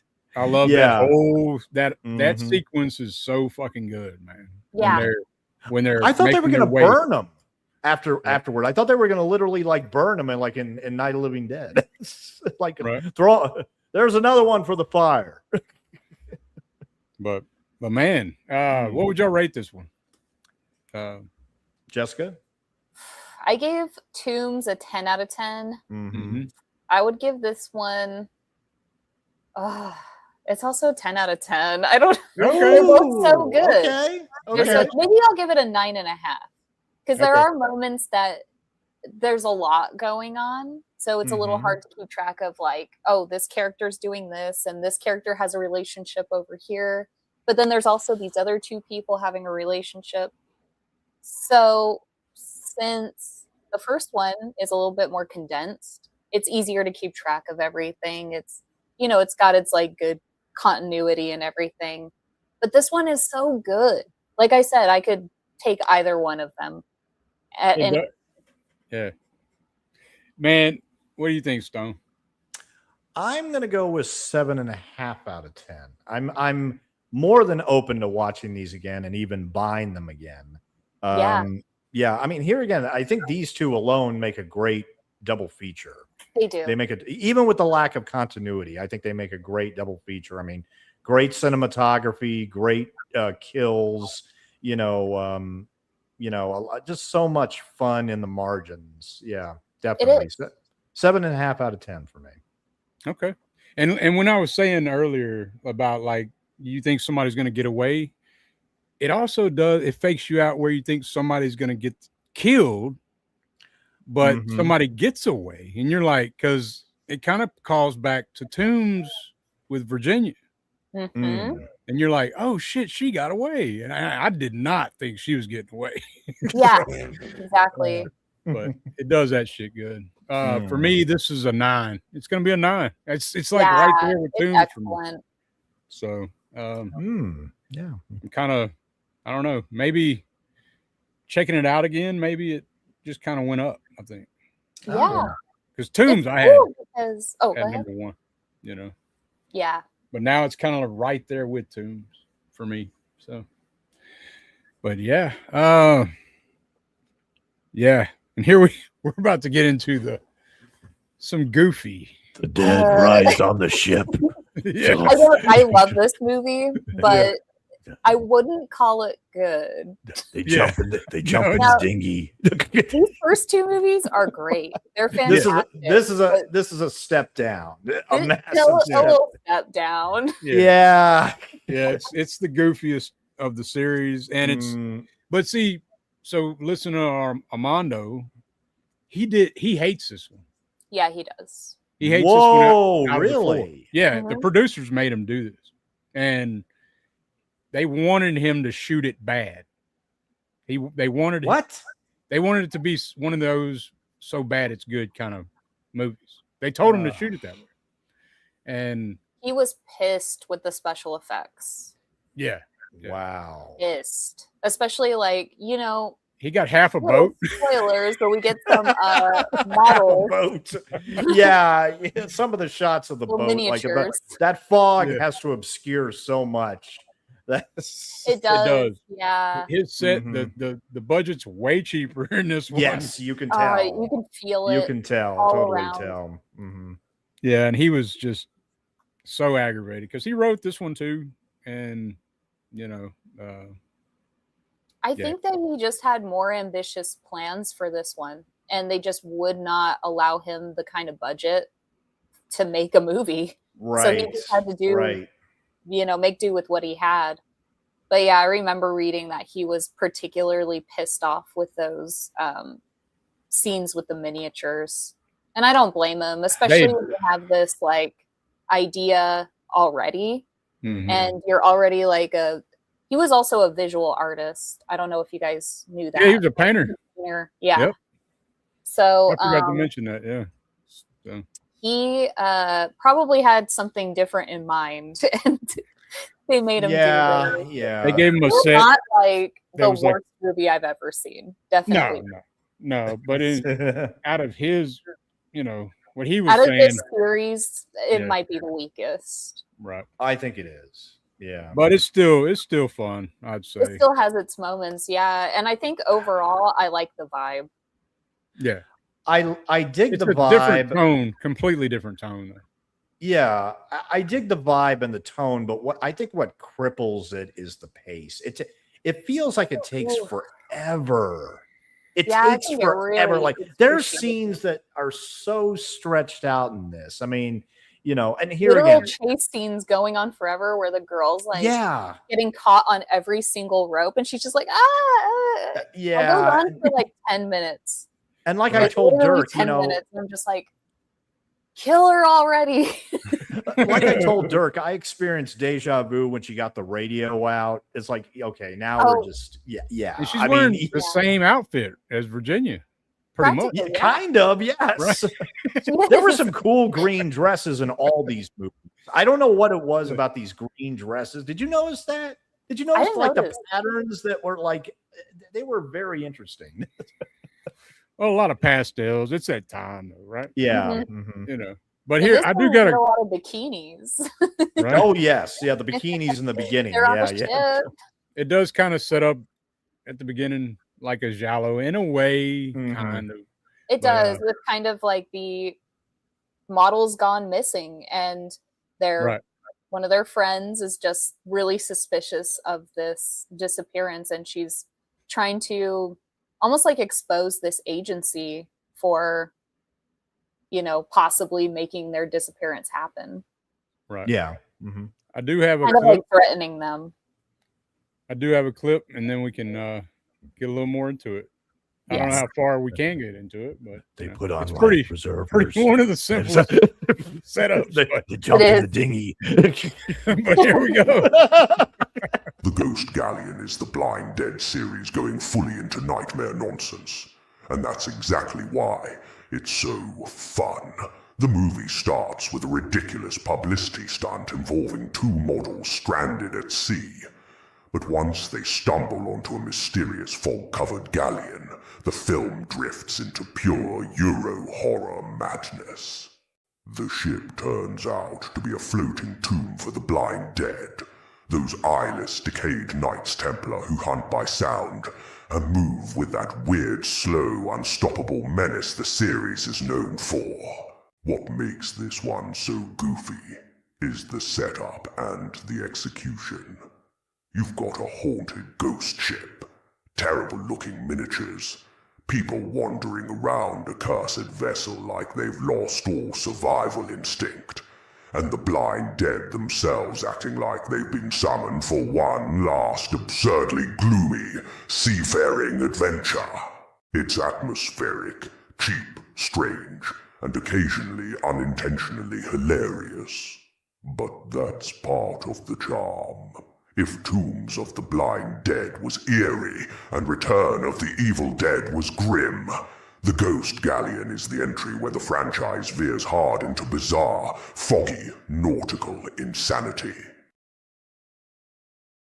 It is so fun, yet so goofy, with terrible miniatures. Goofy, I lost my shit. Terrible miniatures. Yeah. He tore that movie apart. Okay. I have to throw this observation out here. Okay, so this is obviously the one film of the quadrilogy that has no horses. I have an explanation for that. if you think you know where I'm going. But the reason is because the Knights Templar, they threw all the horses overboard to save drinking water. And that's why they call them the horse latitudes. Okay. Okay. Yeah. I would just because they're on a ship. You know, it would have been great though if they would have had seahorses. There you go. That would have been cool. That would have been cool. Yeah. Mm-hmm. Very ghastly. I mean, it would match this film, I would say. It's the weakest of the four. This one, you can't even predict where this is going to go. No. So I can give it that. It's unpredictable. I'll give it to the professor, though. Oh my God. He's got some of the funniest lines, man. He's crazy. He's like, I am all for science, but this is supernatural, and this isn't real. There's no real way to explain this, guys. Yeah, so we're this just is gonna have not to roll with it. This is not real. Like, and Jack Taylor says, "Are you real, Professor?" The fuck? Back. I'm like, why did he say that? Yeah. Jack Taylor, man. I mean, he probably made the most on the movie, I would think, right? His name. He's the most recognizable person to me. And he's been in so many films. Count Dracula from 70. Jess Franco's Succubus from 1969. Pieces from 1982. Killers 1 of 13, which is a very awful giallo that I do not recommend. He passed away this year, right? Jack Taylor? Mm-hmm. I'm not 100% on that one. So. Yeah, I think he passed away in May. Okay. Oh wow. Autopsy. Also, he's from Oregon. Yeah. Actually. Oh, interesting. Yeah. Portland, Oregon. But he is in a good giallo, Autopsy from 1973. That one I still need to see. That's heard great things. And he's in the Delamano trilogy, the third film, Red Rings of Fear. He's in a ton of films, man. Jack Taylor's been in so much shit. And you got Maria Pershey, who's playing Lillian. She's been in a lot of shit too. She's in The Hunchback of the Morgue, Paul Nash's film. Yeah, I knew she looked really familiar, but I couldn't pin her for like what I saw her in. And the classic Castle of Fu Manchu from 1969. Oh wow! Murders in the Rue Morgue, which I haven't seen that one. That's the 71 version. She was in an episode of Hawaii Five-0 in 1978. Nice. And she was kind of big in the 60s in America, but then she just faded out. So then she went to Spain and Italy and did a bunch of stuff. There's one I want to check out with her though, called The People Who Own the Dark. That sounds. I've heard of that. Okay, that's 76 as well. But no, she's a good actress. This is kind of weird to see her in this film, but you know, her and Jack Taylor are probably the best two in the film. Would y'all say? Or yes, yeah, they're total scumbags. Right. Yes. Right. Total scumbags. They are. Well, and they're little like. Well, he's not Lil, but they're goon guy. I forget his name. Oh, Sergio. Yeah, he's another creepy goon.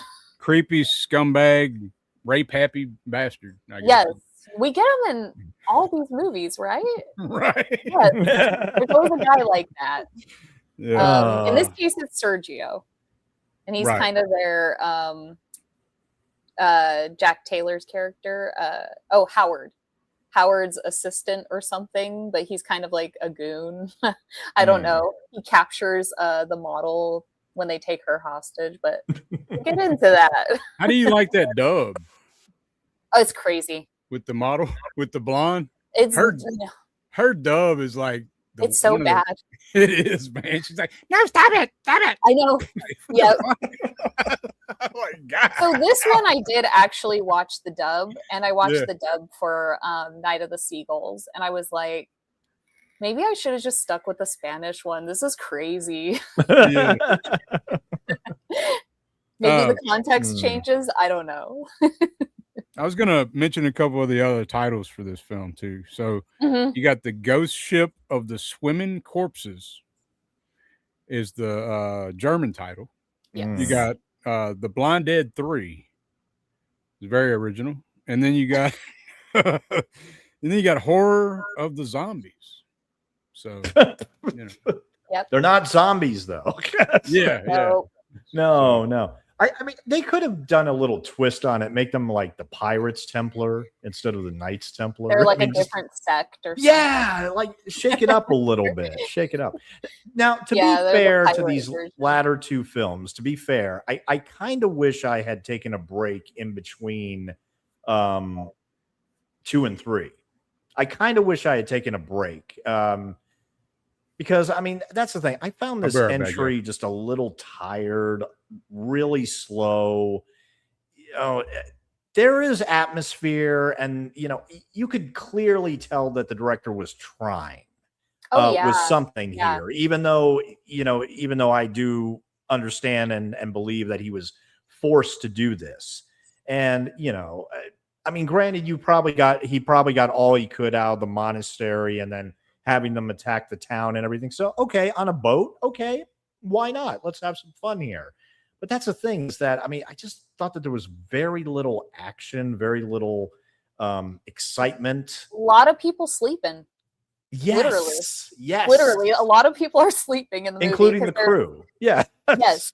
There's something to do with, I don't know if I got the explanation right, because they kind of explain it, but not really. But there's some kind of heat that's generated that's making them sleepy, and it's some supernatural type of thing. But you literally get them falling asleep all the time, and that's what the movie makes you kind of do if you're not in the mood for something like this. It still like manages to have a pulpy vibe, but it reminds me more of like 50s pulp or like Scooby-Doo. Yeah, yes. It reminds me of Scooby-Doo, like a Euro horror version of Scooby-Doo. Yeah, I could see that. I could definitely see that. Yeah. Because it is a little goofy, and like, it is really goofy. There's no reason for them to be doing this in the first place. Like, there's this publicity stunt. I don't know what it's supposed to be. I don't know if they explain that. I might have missed that detail. But they send these models out to this shooting location and make it seem like they're like stranded at sea, and you know, they're going to get that free press or something like that. And then everything goes wrong as the models just drift out into this part of the ocean that is very mysterious, and they kind of disappear. So they literally have to go out and try to find them, because one of their friends is like, I'm literally going to expose you guys for doing this. So they have to like pack up. They talk to a professor who's like, I'm sure everybody's favorite character of the movie. And they head out to sea. How do y'all think of Jack Taylor being a tough guy, though? So it's like... I couldn't buy it. Oh, man. Holy shit. Oh, Jack Taylor. Are these your drugs? Look, Dad, it's Where not... did you get it? Dad, Answer me. Who taught you how to do this stuff? You, all right? I learned it by watching you. Parents who use drugs have children who use drugs.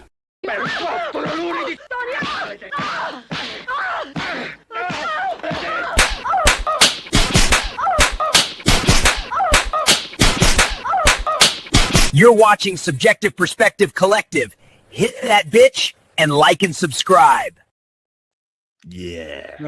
It's so horrifying. Yeah. But no, Jack, he reminded me of that guy. Kind of. Darren says in the chat, yeah, that he was 100 years ago, 100 years old, born in Jack 1926. Taylor? Yeah. Oh wow. Yeah. He made it to 100. Wow. Damn it. Man, we got some chat going on in here. Let me sift through it. No problem. That makes me jump as a viewer. Oh, he's talking about the what are you doing? Yeah. Let's see. What doing what I can. Thanks for asking. Let's see. It has to be it has to be hot as hell where you are. I've been organizing Halloween decor in my shed and lasted about 15 minutes. 15 minutes. It's been better the last couple of days. Okay, we're not going to do all that. Yeah. Well, I'll keep that with y'all. All right. Chris Alexander directed a 40-minute short film called Scream of the Blind Dead as an homage to the franchise. Yeah, that's what we were mentioning at the very beginning. I didn't know the name of it, but appreciate that, Dan. Yeah, man. Let's see. Yeah, it's been swampy here, which is the worst. Shit. Okay, here we go. Jack Taylor is why I love Ghost Galleon. Okay. All right. Did you get a Giallo vibe early on? A little bit. Yeah. A little bit. Kind of. Yeah. Let's see. I had to jump on the Ghost Galleon 4K quick. That sucker sold out fast. Really? I knew it was 4K. Is that fucking 4K? Scream Factory, right? Okay. I think that's right. Okay. I know Scream Factory did it. I did a blue, but I'm not sure who did the 4K. But yes, I almost missed out on that 4K as well. Man, I'm good with this DVD, to be honest with you. Like, yeah, for the Ghost Galleon. But damn, I was just about to say seahorses. Yes. It would have worked. That's what I'm saying. Shake it up a little. Undead seahorses. They had to be skeletal, right? Yeah. Yes. Be totally cool. Let's see. I missed Jack, one of the last of his era. Yes, he just passed this year. I agree with Stone. This is the weakest of the four, but I still dig it. Yeah. Yeah, he was old back then. What's up, guys? What's a good recommendation for something like Cemetery Man? Ooh. The Evil Dead. No. Yeah. No. You gotta go bonkers with it because Cemetery Man is like unhinged. Yeah. I would say maybe something by Lamberto Bava. Maybe his version of Black Sunday. Okay. Yeah, it kind of has a similar-ish vibe. I can see that. Yeah, it's got you talking about the Mask of Satan? The Mask of Satan, yes. Yep. Yeah, I can see that for sure. Definitely. It's a different kind of movie, but it has a very similar vibe. It's sleazy as hell, too. I love it. It's a weird one. It's weird as hell. Yeah. It's like a Cemetery Man. Oh, yeah. Sure. Darren says Jack Taylor, born in 1926, died in May 2026. Yeah. The mayor said maybe it was promotion for sleeping pills since everyone is so sleepy on the boat. Seriously. Yeah. No, it was a VS partner label that did the 4K. Okay. All right. And let's see. All right. Caught up with the chat.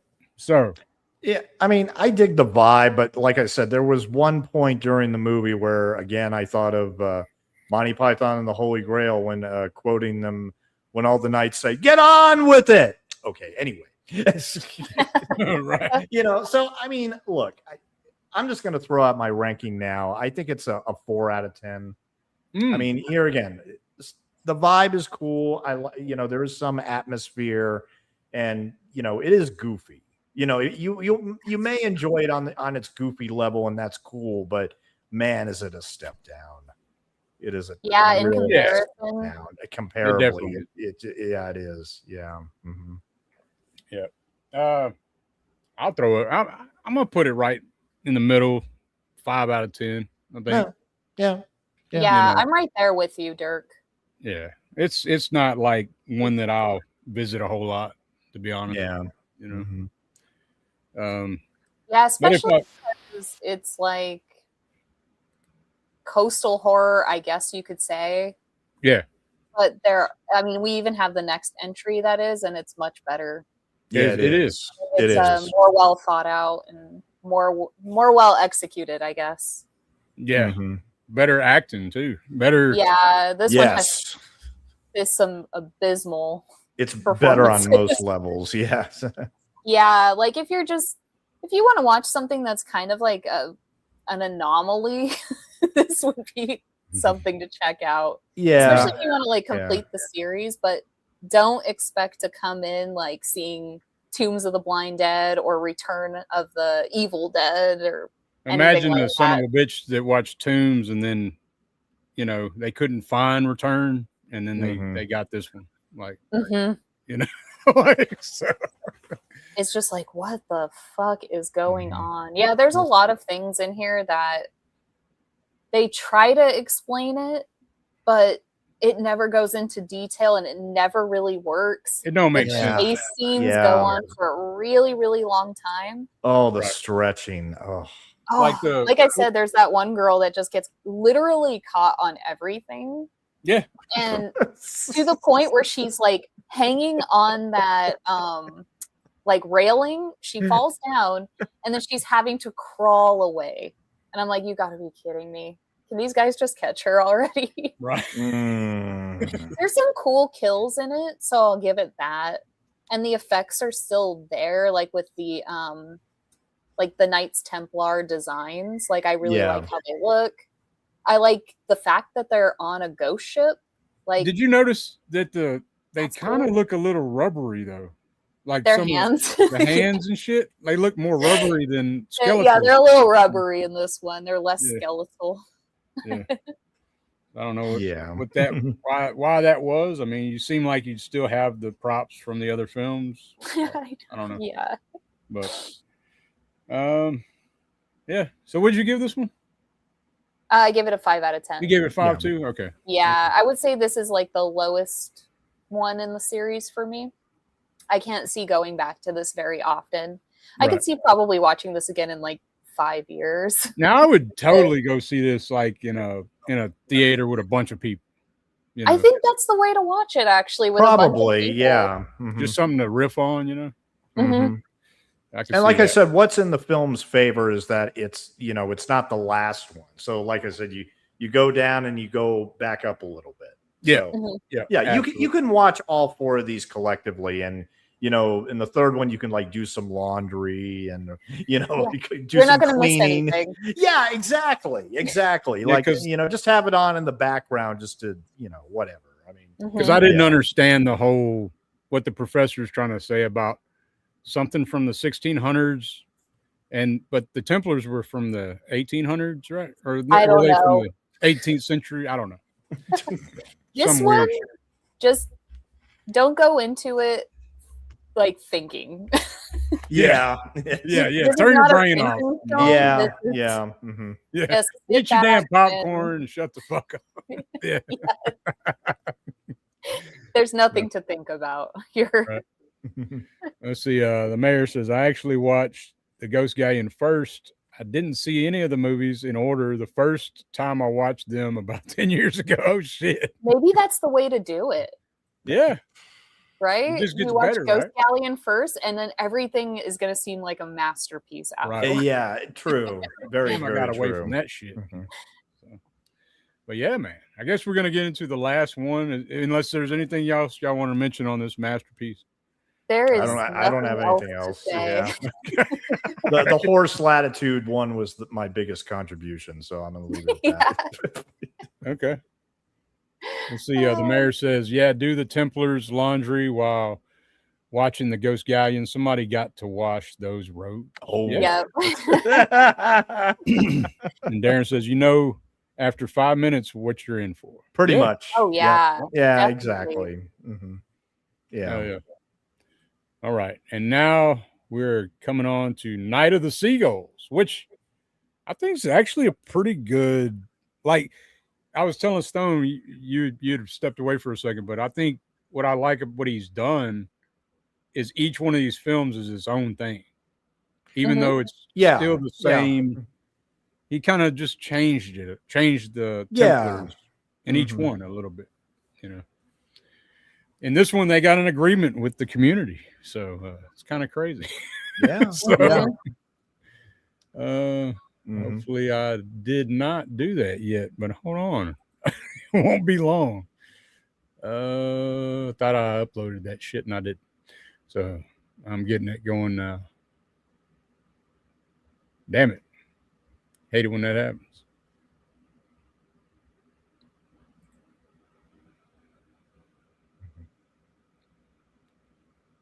What are you doing? Yeah. Scared me. Damn it, man. What is going on here? Here we go. Yeah, it's going to take a second. So, no problem. No what problem. What do y'all got coming up next week? Nothing? Pretty much nothing. Nothing. Nothing. No, the next thing is going to be the next region free on August 13th. So that's the next big thing. Mm-hmm. We're starting to get ready for Halloween stuff. Oh, I know yeah. it's a little early, but the Halloween events are going to start in like 2 weeks. So That's we're insane. getting ready for it. I noticed is that everything has changed because I remember that the shit didn't happen until October. Yeah. So. Or at earliest, it was like the very end of September, you know. Mm-hmm. But anymore now, it's like at least 2 months early. But yeah, we have a few events to look forward to. So I'm really excited for it. I love Halloween. It's my favorite. Oh, yeah. I mean, that goes without saying, but. Let's see. I do got a couple things. I don't want to screw that up. I thought I had this shit ready, and for some reason, StreamYard decided to delete them all. So, you know, but we are getting into the last Night of the Seagulls, 1975, and now we're just in time. So here we go. Night of the Seagulls is the final Blind Dead film, and it brings the series back to a coastal village where something old and rotten is still being protected by the locals. Dr. Henry Stein and his wife Joan arrive to open a practice, but they immediately sense that the town is hiding a brutal secret tied to the undead Templars. The story unfolds like a folk horror ritual. Every 7 years, for 7 nights, the blind dead rise from the sea and demand the sacrifice of a young woman, while the villagers cooperate out of fear. As Henry and Joan learn the truth, they try to save Lucy, one of the chosen victims. But the town's silence and the night's relentless return make escape almost impossible. What makes the film work so well is its atmosphere of slow dread. Chanting on the beach, screaming seagulls, black-robed processions, and the blind dead emerging from the shoreline like a curse that never ended. By the end, it feels like the most complete expression of the series' obsession with sacrifice, superstition, and undead vengeance. It also stands as a reminder that plenty of later films tried to imitate the blind dead formula, but few, if any, could match Armando de Osorio's uncanny sense of mood, imagery, and doom. By the end, it feels like the most complete expression of the series' obsession with sacrifice, superstition, and undead vengeance.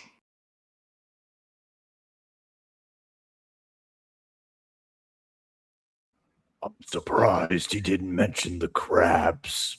Yeah. I love that. Those aren't real crabs, by the way. I looked them up. No. They were basically created for the movie. Oh, really? Yeah, those are not real crabs, believe it or not. Hey, they look real, don't it? Yeah. They looked real enough. Oh, yeah. Yeah. Icky. Yeah, that was cool, though. I was like, see, that's how you do coastal horror. Oh, yeah. Seagulls and crabs. They're underrated. Yeah. They And the should have fact- went even further. It has some jellyfish. Yeah, there you go. There you go. Yeah. What do there you guys go. think of the title of this one, Night of the Seagulls? That's an interesting title, especially considering, Seagulls are supposed to come out in the day, right? Mm-hmm. But I dig it because of once you get into the film and find out why, which it's not a good title for if you've never seen the film. But once you've seen it, I think it makes complete sense. Makes way more sense, And it's because the seagulls flying at night is supposed to be a bad omen, right? Is that what it is? The idea behind it. I thought it was also, they thought it was the spirits of the sacrificed women or in the sequel? Oh yeah, in the movie. But like, I thought that the inspiration for the title was from like the myth that I'd have never heard that. Flying at night is a Oh, bad shit. omen. I've never heard that, but then again, I've never been living by the ocean. So Yeah. Sacrifice and superstition. yeah, you like that? That was all good. I loved all that. We need some like creepy organ music playing in the background as he's talking. Yeah. I can do it. Yeah. That would be sick. Right. Mm-hmm. Like So I gotta say, this actually has like my favorite opening of the entire series. Yeah. And my favorite ending of the entire series. Oh, I can see that. Like, I do like. There's some shots in this film that are the best of the series, man. Oh, good. I agree. Yeah, I totally agree. like that last shot that I just showed with the blood coming out of the damn I love it. eyes and I was shit. like, yeah, that's what I want. it's so Fulci-esque, right? Before It is. before Fulci-esque, you know. Maybe that's why I'm a little bit biased on it. Right. But yeah, I love the blood spilling from the eyes. And they do the thing where they crumble to the ground again. But this one, they actually like turn to dust. Yeah. It's like, oh yeah, that's what I want to see. I like a good it's more folk horror again. It is. Yeah, I like totally. that whole idea of the whole town's in on something. Yes. You know? And the outsiders they got to figure out what the hell's going on, kind of shit. Yeah. Even though we know what the hell right out the gate, but pretty much. Yeah. I mean, and there's something totally gratifying when you sit through the end credits. The very last credit is the end. There's something so gratifying about that, like we're not going to get any better than this. So let's just, close it out on a high note. Yeah. And the end really does feel like not just the end to the movie. It feels like an end to the series. A finality. Right. Yeah. There's a huge finality. There's no coming back. Yep. It's done. Yep. Yeah. I love that. Mm-hmm. Yeah, man. But the doctor and his wife, she's what does she do? You remember? She does something too, right? Like, oh, I don't remember. When they come to town, are they both doctors? She's something to do with. I thought it don't matter. I know she's at least his wife, but I don't remember. When she meets Lucy, I thought that was strange though, like because she's trying to buy groceries and the woman's not going to let her buy groceries. She keeps going, helping her, passing her up, and then Lucy gets the groceries, and then at one point Lucy like hands her back the groceries. It's like because she said something, and then she's like, "No, we could be friends," and she hands her the groceries back to make her carry them. I was like, "What the fuck's going on?" Oh, it's kind of weird. Yeah, she like kind of tries to stand up for her a little bit, and the lady's like, "No." Right. I'm in a hurry. I was before this lady. Will you please help me already? Yeah. Yes. Nobody in the village wants to acknowledge them at all. They would rather just like not deal with them and continue on this we'll call it like a tradition that they have. I thought it was weird. I thought it was very strange. Yes. That they would, and how did the hell did they make that deal? Did you think about that? Like, no. So it's like somebody like communicating with them like through black magic or something. I don't know. It's almost like since this village is like sacrificing young women to the Templar, it's like keeping them at bay almost. Right. Like, so that they don't terrorize them, basically. So they're willing to sacrifice one to save the rest of them. Yeah. But it's like you're going to end your population in that time. I know, right? Yeah. And they do this like every 7 years or something. Yeah. Right? Yeah. Mm-hmm. Yeah. And because soon there aren't going to be any young women left to procreate. So then what are you going to sacrifice? They'll figure it out. That's a good point. Yes. Right. The best compliment I can give this movie is that it makes up for the flaws of the third movie while at the same time being a wonderful final act to this whole saga. I think it's a great ending. It's a great ending, even if it's not the best of the four. It's not. Ending. Yeah. Some people consider this the best of the four. I believe that. I'm totally cool with that. Yeah. Mm-hmm. I do like the imagery, like with the on the by the ocean, like. Oh, it's so good. When they're coming on horseback on the beach, man, that shit looks so damn good. The scenes on the beach are terrific. Yeah. And he's still doing that slow motion thing, the time and space. Yeah, so they just seem like very otherworldly. And then it's also day for night. So you have that nice, like, bluish haze over the whole image. It's beautiful. And then the ocean just going in the background. Man. And they deck them out in white. They got to be in the white. Classic sacrifice it is so awesome. I'm assuming they're virgins. I don't know if they are, but but they're all in black, like they're in black mass, like the in black mass just leading this young maiden out who's all dressed in white, ready to be sacrificed because of this deal. And they tie her up, and the Knights Templar comes out and gets her. Oh yeah, it's so cool. I love that this one brings back that thick atmosphere from Tombs of the Blind Dead. Yes. Yes. Mm-hmm. So it's kind of So I don't know how much further we can really go with this one though, because it's really simple. It's very simple. That's the thing. The brevity of this one I particularly appreciate. Mm-hmm. It's a very the brevity and the finality of it all. Yeah. I didn't expect it to end so abruptly.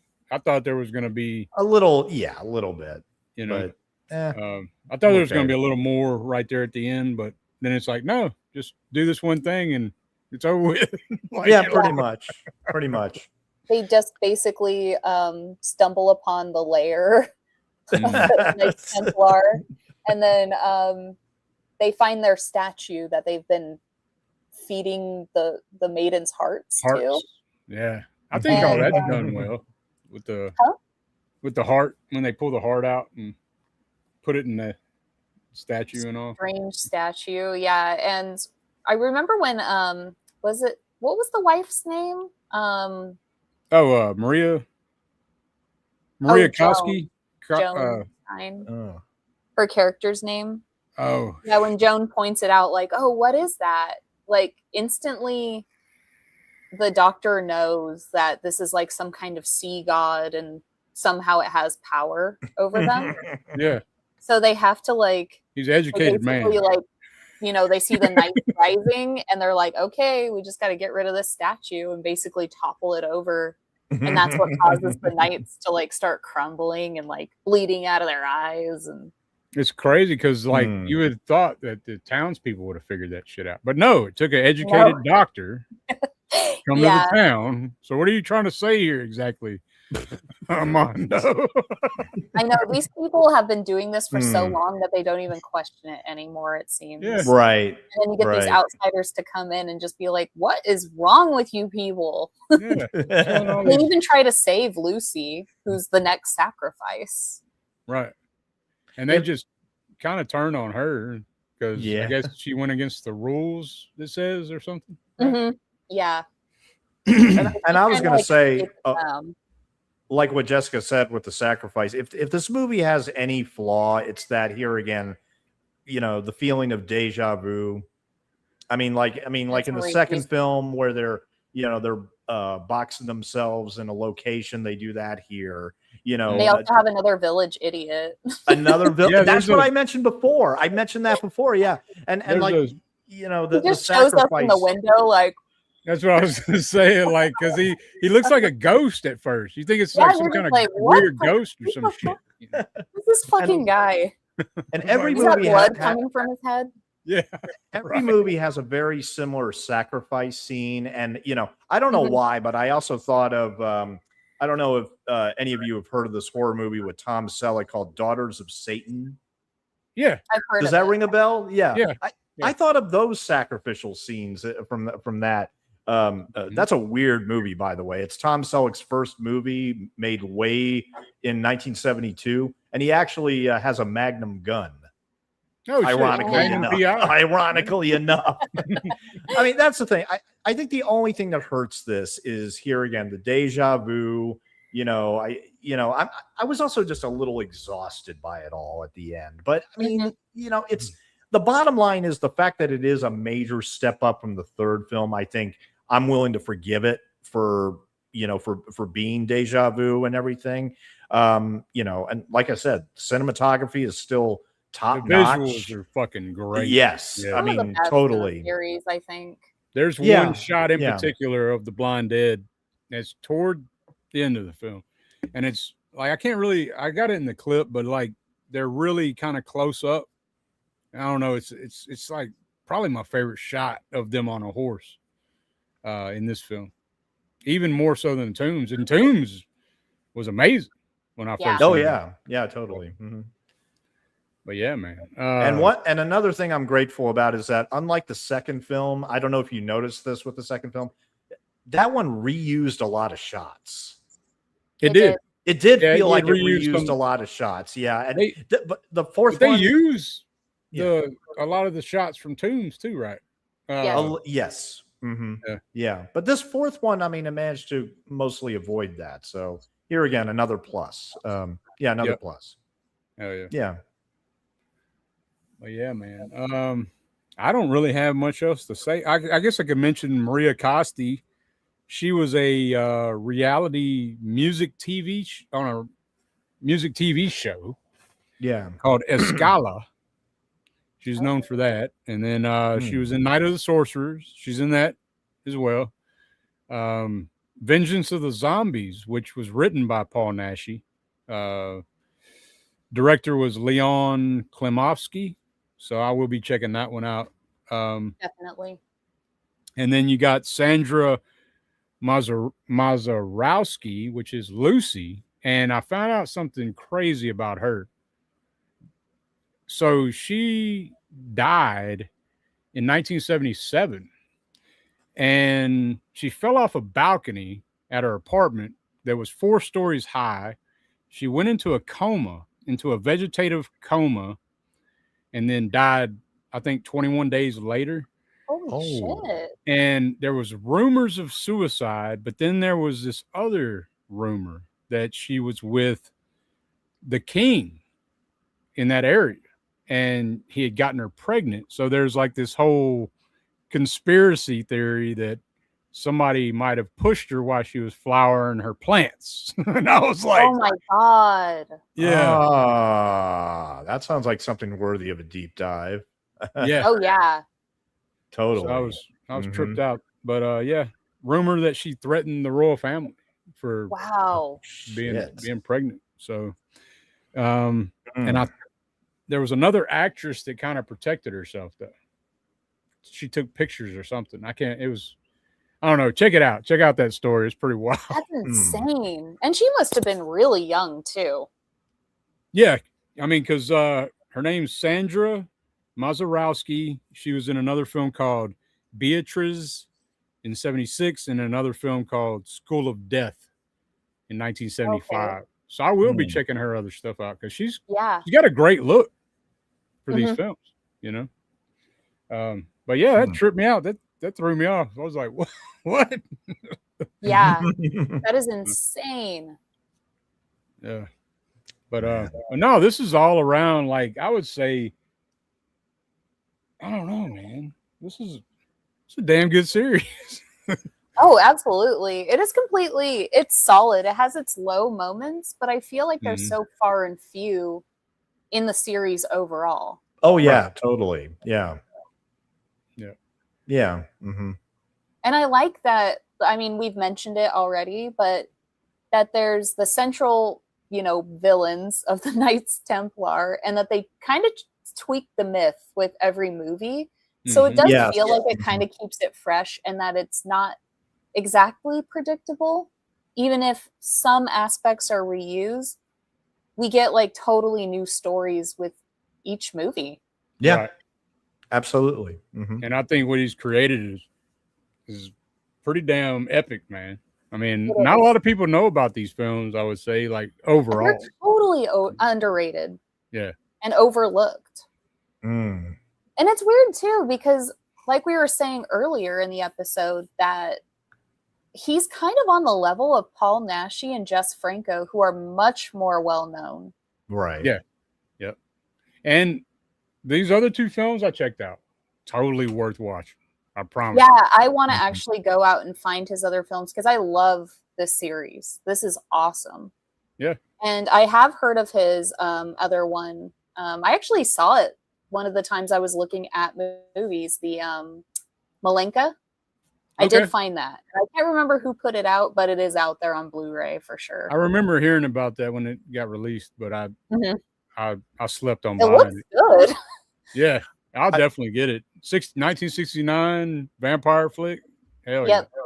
What was his last movie in 1984? Because I looked it up and I forget the title, but it was actually the penultimate movie for Ray Milland. Hollywood legend Ray Milland was in his last movie, I think in 84. Sea Serpent, right? Yes. Yeah. Mhm. Sea Serpent.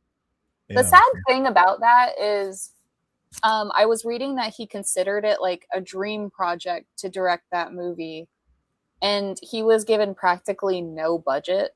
Oh, and no. Yeah, since this movie came out just not up to his expectations in any way, it actually caused him to retire from directing.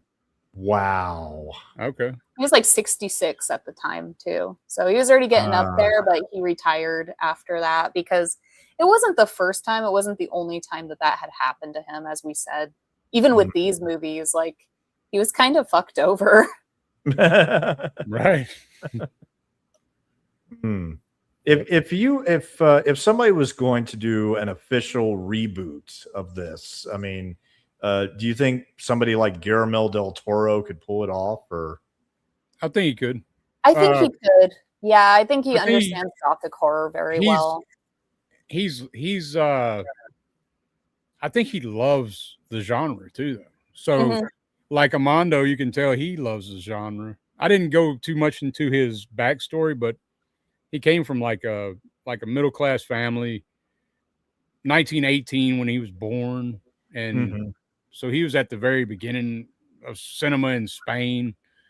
He did put out a film that was like an hour and a half of a man. It's called The Black Flag. And it's a man, just a man, speaking for like an hour and a half, monologue. Yeah, it's a political movie, right? I think so. Yeah. Yes. I do want to check it out. And he made it on his own completely. And he went against his father's wishes. His father didn't want him to do this.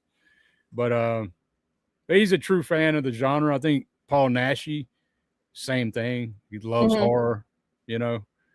Del Toro, same thing, I would say. Yeah. So it would take somebody like Del Toro. So Yes. And Del Toro himself has like solid gothic horror under his belt already. So for him to do something that's like even a tribute to the Blind Dead, I think he could pull it off really well. Oh, totally. I mean, that's what I'm saying. He would be the quintessential guy to actually do a good reboot of this because I mean, I'm actually a little surprised there's not a reboot of this. Yeah, other than those Blind ones Dead. that we were talking about that are kind of Unofficial sequels or whatever. Yeah. So there's definitely been like tons of homages, but Oh, I believe it. I know that before De Osorio died, he was kind of like passing around a script for another Blind Dead movie in the 90s. Unfortunately, nobody wanted to take him up on it. And he eventually died in 2001. But before he passed, he actually did that documentary that Dirk showed earlier. It's the Last Templar. Yeah. Yeah, it's a great featurette. It's got some great featurettes on there. Good documentary. I mean, interview with him. And the Synapse Blue of this Steelbook. Oh, that is so awesome. This thing is loaded, man. With really? On Spanish cinema. Oh, that is gorgeous. Yeah, it's like The artwork is awesome. that is insanely gorgeous right there. Oh, totally. This thing's loaded though, man. It's like got an hour and a half documentary on Spanish horror in general. So it's going to give you all the big ones, but it's going to tell you some that you probably never heard of, and it's worth getting if you can get it. But yeah, man, this has been great. I've been wanting to do this for a long time. The Blind Dead, for sure. I mean, look, like I said, I saw these for the first time. I was very, very impressed. I mean, that's what I'm saying. Even if the third film is not up to snuff, I mean, 3 out of 4 is still pretty damn good. Yeah. It's still pretty damn good. And that's what I'm saying is that I could swim from 2 to 4, literally swim, without, you don't need a life raft. Yeah, exactly. And that's what I'm saying. The biggest compliment I can give Tombs of the Blind Dead is that I actually want to visit the location in Madrid now. I want to check that out. I want to check that out. That's the biggest compliment I can give this series. Yeah. Did you said that your favorite opening out of these 4 was in which film, Jessica? Night of the Seagulls. Night of the Seagulls. Yeah. Mm-hmm. Okay. Yeah, the opening and ending. The way Tombs opens, though, holy shit. It's damn good. It's so fucking good, man. Yeah. With that music and shit, it's like, it's like, it just grabbed me, man. When I remember first checking that out, I was like, oh shit, what am I getting into? But no, I love these damn films. And hopefully y'all check them out. Anybody checking this out? We got to rate this last one. What'd y'all give it? I would give it a 7 out of 10. That's me. 7 out of 10. 7 out of 10. Because it brings it back to form, and it's just solid all around. Even though there's some recycled ideas, it just still manages to captivate and still do something a little different. I think it's a good balance between like the craziness of Return, the gothic atmosphere of Tombs, and the what the fuck of Ghost Galleon. Yeah. It's a really, really good, solid balance, especially just to like put the final nail in the coffin for this. But yeah, 7 out of 10. And I'm right there with Jessica. 7 out of 10. It sticks the landing, which is, I think, the most important thing here. I mean, that's what I'm saying is that, the third one is the weakest. It's still watchable. You can still get from 2 to 4 without really, I mean, that's what I'm saying. Overall, this is a very, very solid series, extremely rock solid series that I'm very surprised. And, at the very least, I'd like to buy the original in some way, but I wouldn't mind buying the quartet, especially, I mean, if all of them get a 4K or some kind of new restoration, whether it's by Blue Underground or Synapse. I mean, both of those companies are, terrific with the stuff they put out. So yeah. Absolutely. Mm-hmm. I'm going to give this one a slightly higher rating. It's like an 8 out of 10 for me. Because the cinematography, the imagery in this one is just, I like that. I don't know what they're doing with the lens in this one, but I dig it. Like you're in a damn dream kind of the whole time when you're watching. Yes. But no, absolutely. I like the story too. Like with the idea that the women that are sacrificed are going into the seagulls and the seagulls are screaming.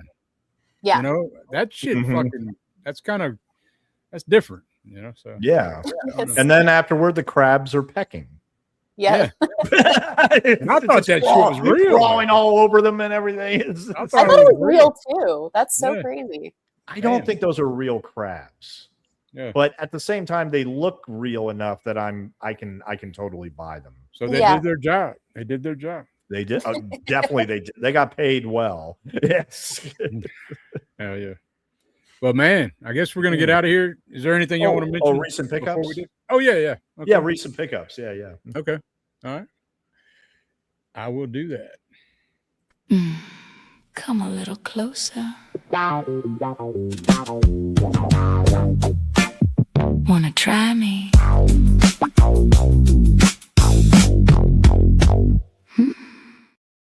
God, I love that. I love that so much. Even if we don't have recent pickups, just play that every episode. I don't care. You know, I took advantage of the Kino Lorber summer sale, which ended last week. Yeah, man. And I got 3 here I'd like to share. 2 of them are guilty pleasures, and another one I think is one of the greatest horror sci-fi movies of all time. But first and foremost, my first guilty pleasure is one of my favorite Arnold Schwarzenegger films, which is Kindergarten Cop. Oh my God. From 19... Yes! Hey, look. From 1990, directed by Ivan Reitman. You know, this, and it has 2 brand new commentaries, as you can see there. Yeah. And yeah, I mean, I find this movie a lot of fun. I mean, just the whole what if idea of a mean cop taking over a kindergarten class, and I just love it in the beginning when he starts shooting up that concert little place or whatever. He's like, "I'm the potty pooper." So, like guilty pleasure, total guilty. I have pleasure. not seen that since I was a kid, but we would walk around and say, "It's not a tumor." Right, it's not a tumor. Okay. This is another guilty pleasure. Okay. This is look, you know, I'm not showcasing this just because I like old Gene Kelly musicals and everybody, but look, total guilty pleasure. Xanadu. Guilty pleasure. Okay. I'll tell you something. You're sick. Look, well, you know what's really sick is that look at all those audio commentaries. There's 4 audio commentaries on this thing. You know, it's got bonus features galore. There is a 4K that Kino Lorber put out as well. But look, I mean, you know, here again, guilty pleasure. And the third one I have, and this is something we're going to talk about on the next Region Free. We're going to talk about all 4 adaptations, but look, let me just say before I show it, The Thing, The Fly, and The Blob, I think those are all awesome remakes. Yeah. And they are, and in my opinion, they are superior to their 1950s counterparts. The one I can't agree with, the one I can't quite get there with, even though the 70s version is terrific, but look, the 1956 version of Invasion of the Body Snatchers is hands down the scariest film of the 1950s in my book. There were some moments in this movie which scared the shit out of me when I first saw this movie. And it's got an awesome selection of bonus material, 4 audio commentaries, one with Joe Dante with the 2 lead actors, which is incredible. And can I just say also about Invasion of the Body Snatchers, because here again, I mean, when this movie came out in 1956, it made people's blood run cold just because of the whole communist parallels and everything. Mm-hmm. It's terrific. But if you're a fan of Halloween 3 Season of the Witch, as good as that movie is, it owes a debt to this. It owes a massive debt because it's set in the same town, Santa Mira. I mean, call it homage. That's cool. But I mean, that's the thing, is that I can't see Halloween 3 existing without this. I can't see it existing. And I hear about the remakes all the time, and Invasion of the Body Snatchers might be my favorite remake that there is. Oh, wow. Okay. The 70s. Is it 70s? 78. 1978. Donald Sutherland and Leonard Nimoy and Jeff Goldblum. Oh yeah, it's a great remake. But like I said, the 1956 one is my favorite in my heart. Yeah. Okay. Mm-hmm. All right. I was long overdue to get that upgraded. Mm-hmm. Okay. Awesome. Yeah. Yeah, this has been great, man. And next week, I think I'm just doing like a feedback stream, really. It's not going to be nothing serious, nothing crazy. I'm just going to be asking people. I'll think of something. you know, A like, Q&A? Yeah. No, I don't like, I'm different, man. I don't like, you know what I mean? Just a feedback stream. I'll come up with some ideas, some topics, and just throw them at the chat and see what bounces back and all that good shit, you know? So Totally. Be pretty laid back, and it's been pretty rough here lately. So it'd be good. Yeah. Take a chill a little bit. And then Darren will be out of the dungeon by then, probably. Yeah. On the ground floor. So it's not a tumor. It's not a tumor at all. But we are gonna get the hell out of here. Unless y'all want to say anything else. Y'all need to do. No? Okay. All right. I'm the potty pooper. All right, y'all. You have a good week coming up. Bye. Thank you, guys. Don't be hanging out in the abbeys and shit. Yeah. Yeah. Collettivo della prospettiva soggettiva. Collettivo della prospettiva soggettiva. Collettivo della prospettiva soggettiva. Collettivo della prospettiva soggettiva. Into the EuroCrypt, there is no escape from the EuroCrypt.